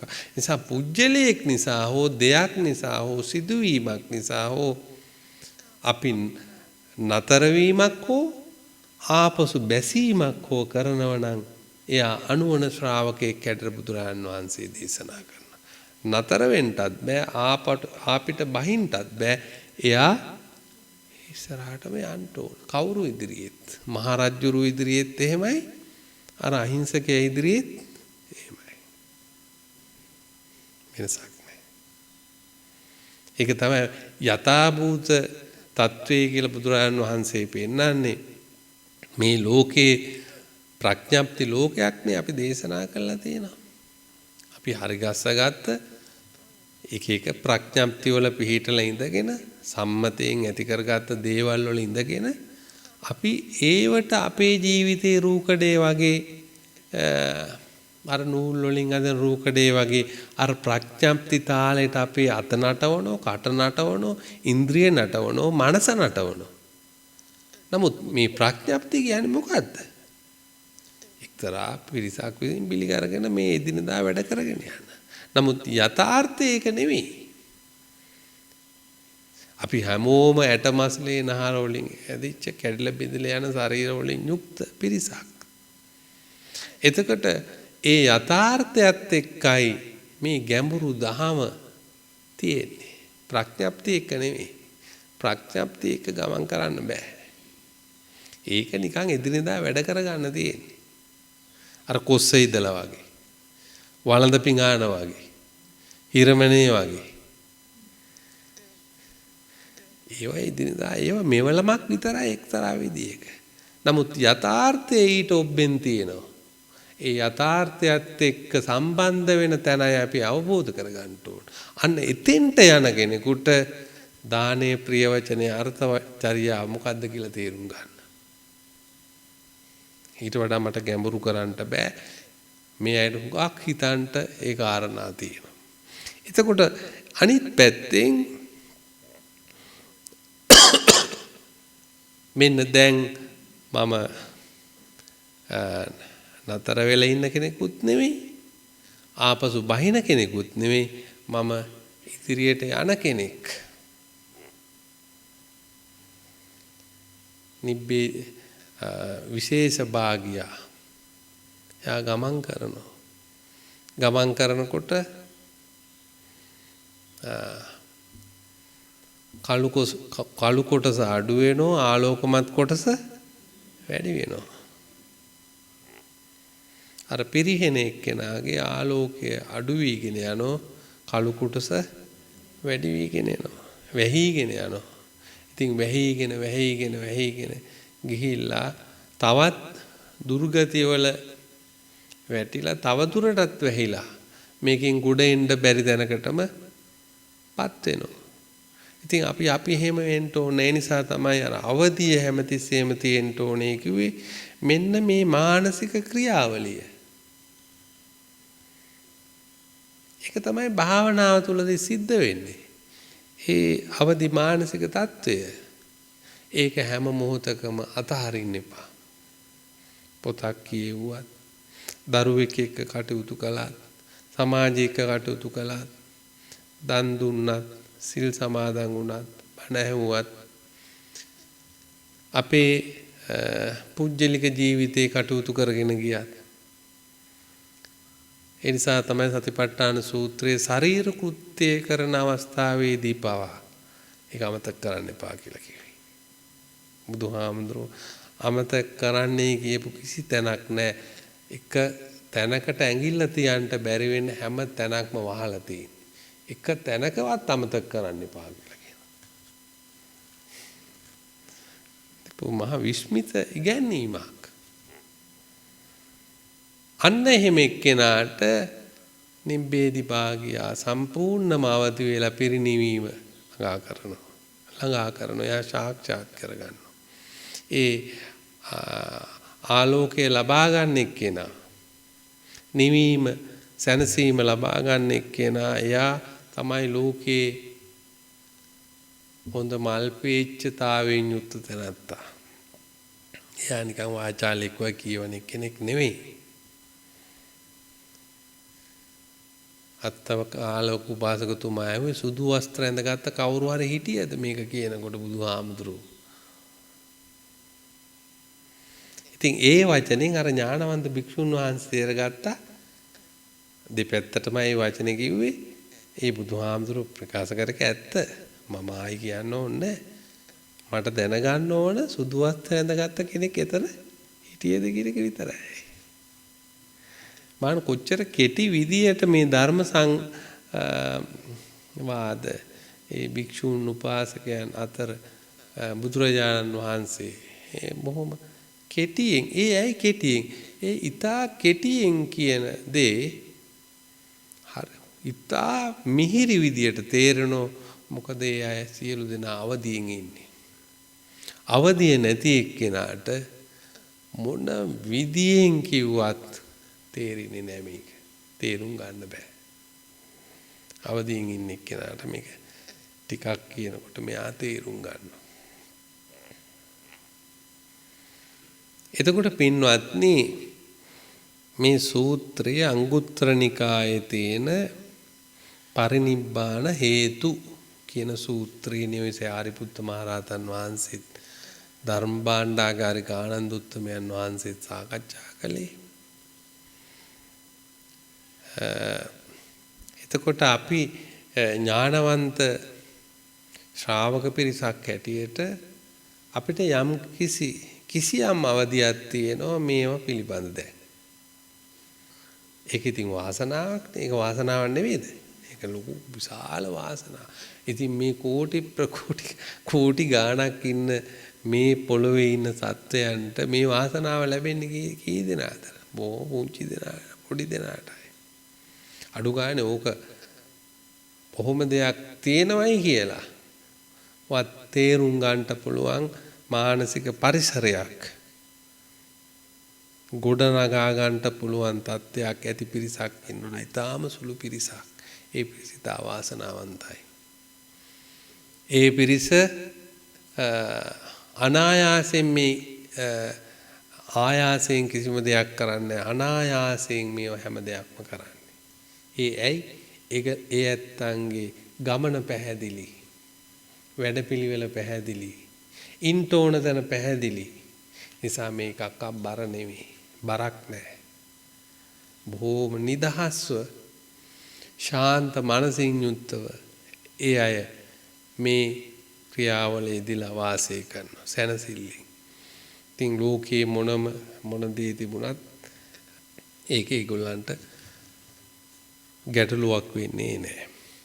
එතකොට හත්ත කාලවක උපාසකතුමා අනාගාමී වෙච්ච ඒ බුදුරජාණන් වහන්සේ පෙන්වූ කාරණාටත් ඒ වගේම අර පිරිස එක්ක වාසය කිරීමේ සතර සංග්‍රහ වස්තුවත් ඒ වගේම බුදුරජාණන් වහන්සේගේ දේශනාවක් හැටියට සාරිපුත්ත මහරහතන් වහන්සේ ප්‍රකාශ කළ මේ ජීවිතේදීම පිරිනිවන් යන්නේ නැත්තේ ඇයි?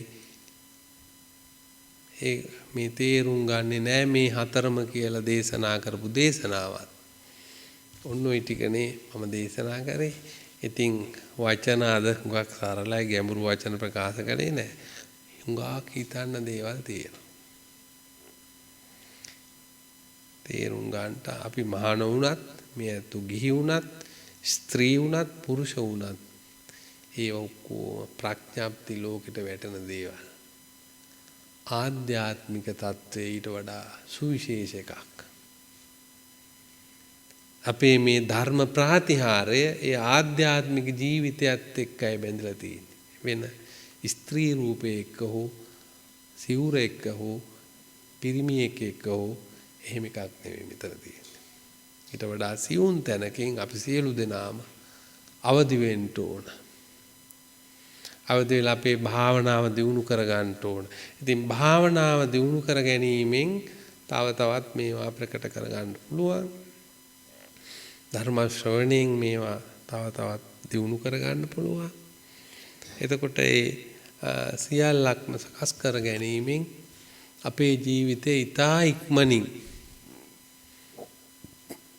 මේ ජීවිතයේ තුලදීම මේ ධර්මය, මේ ප්‍රණීත වූ ධර්මය අවබෝධ කරගන්නට හැම කෙනෙකුටම ශක්තිය ලැබේවා කියලා මම ප්‍රාර්ථනා කරනවා.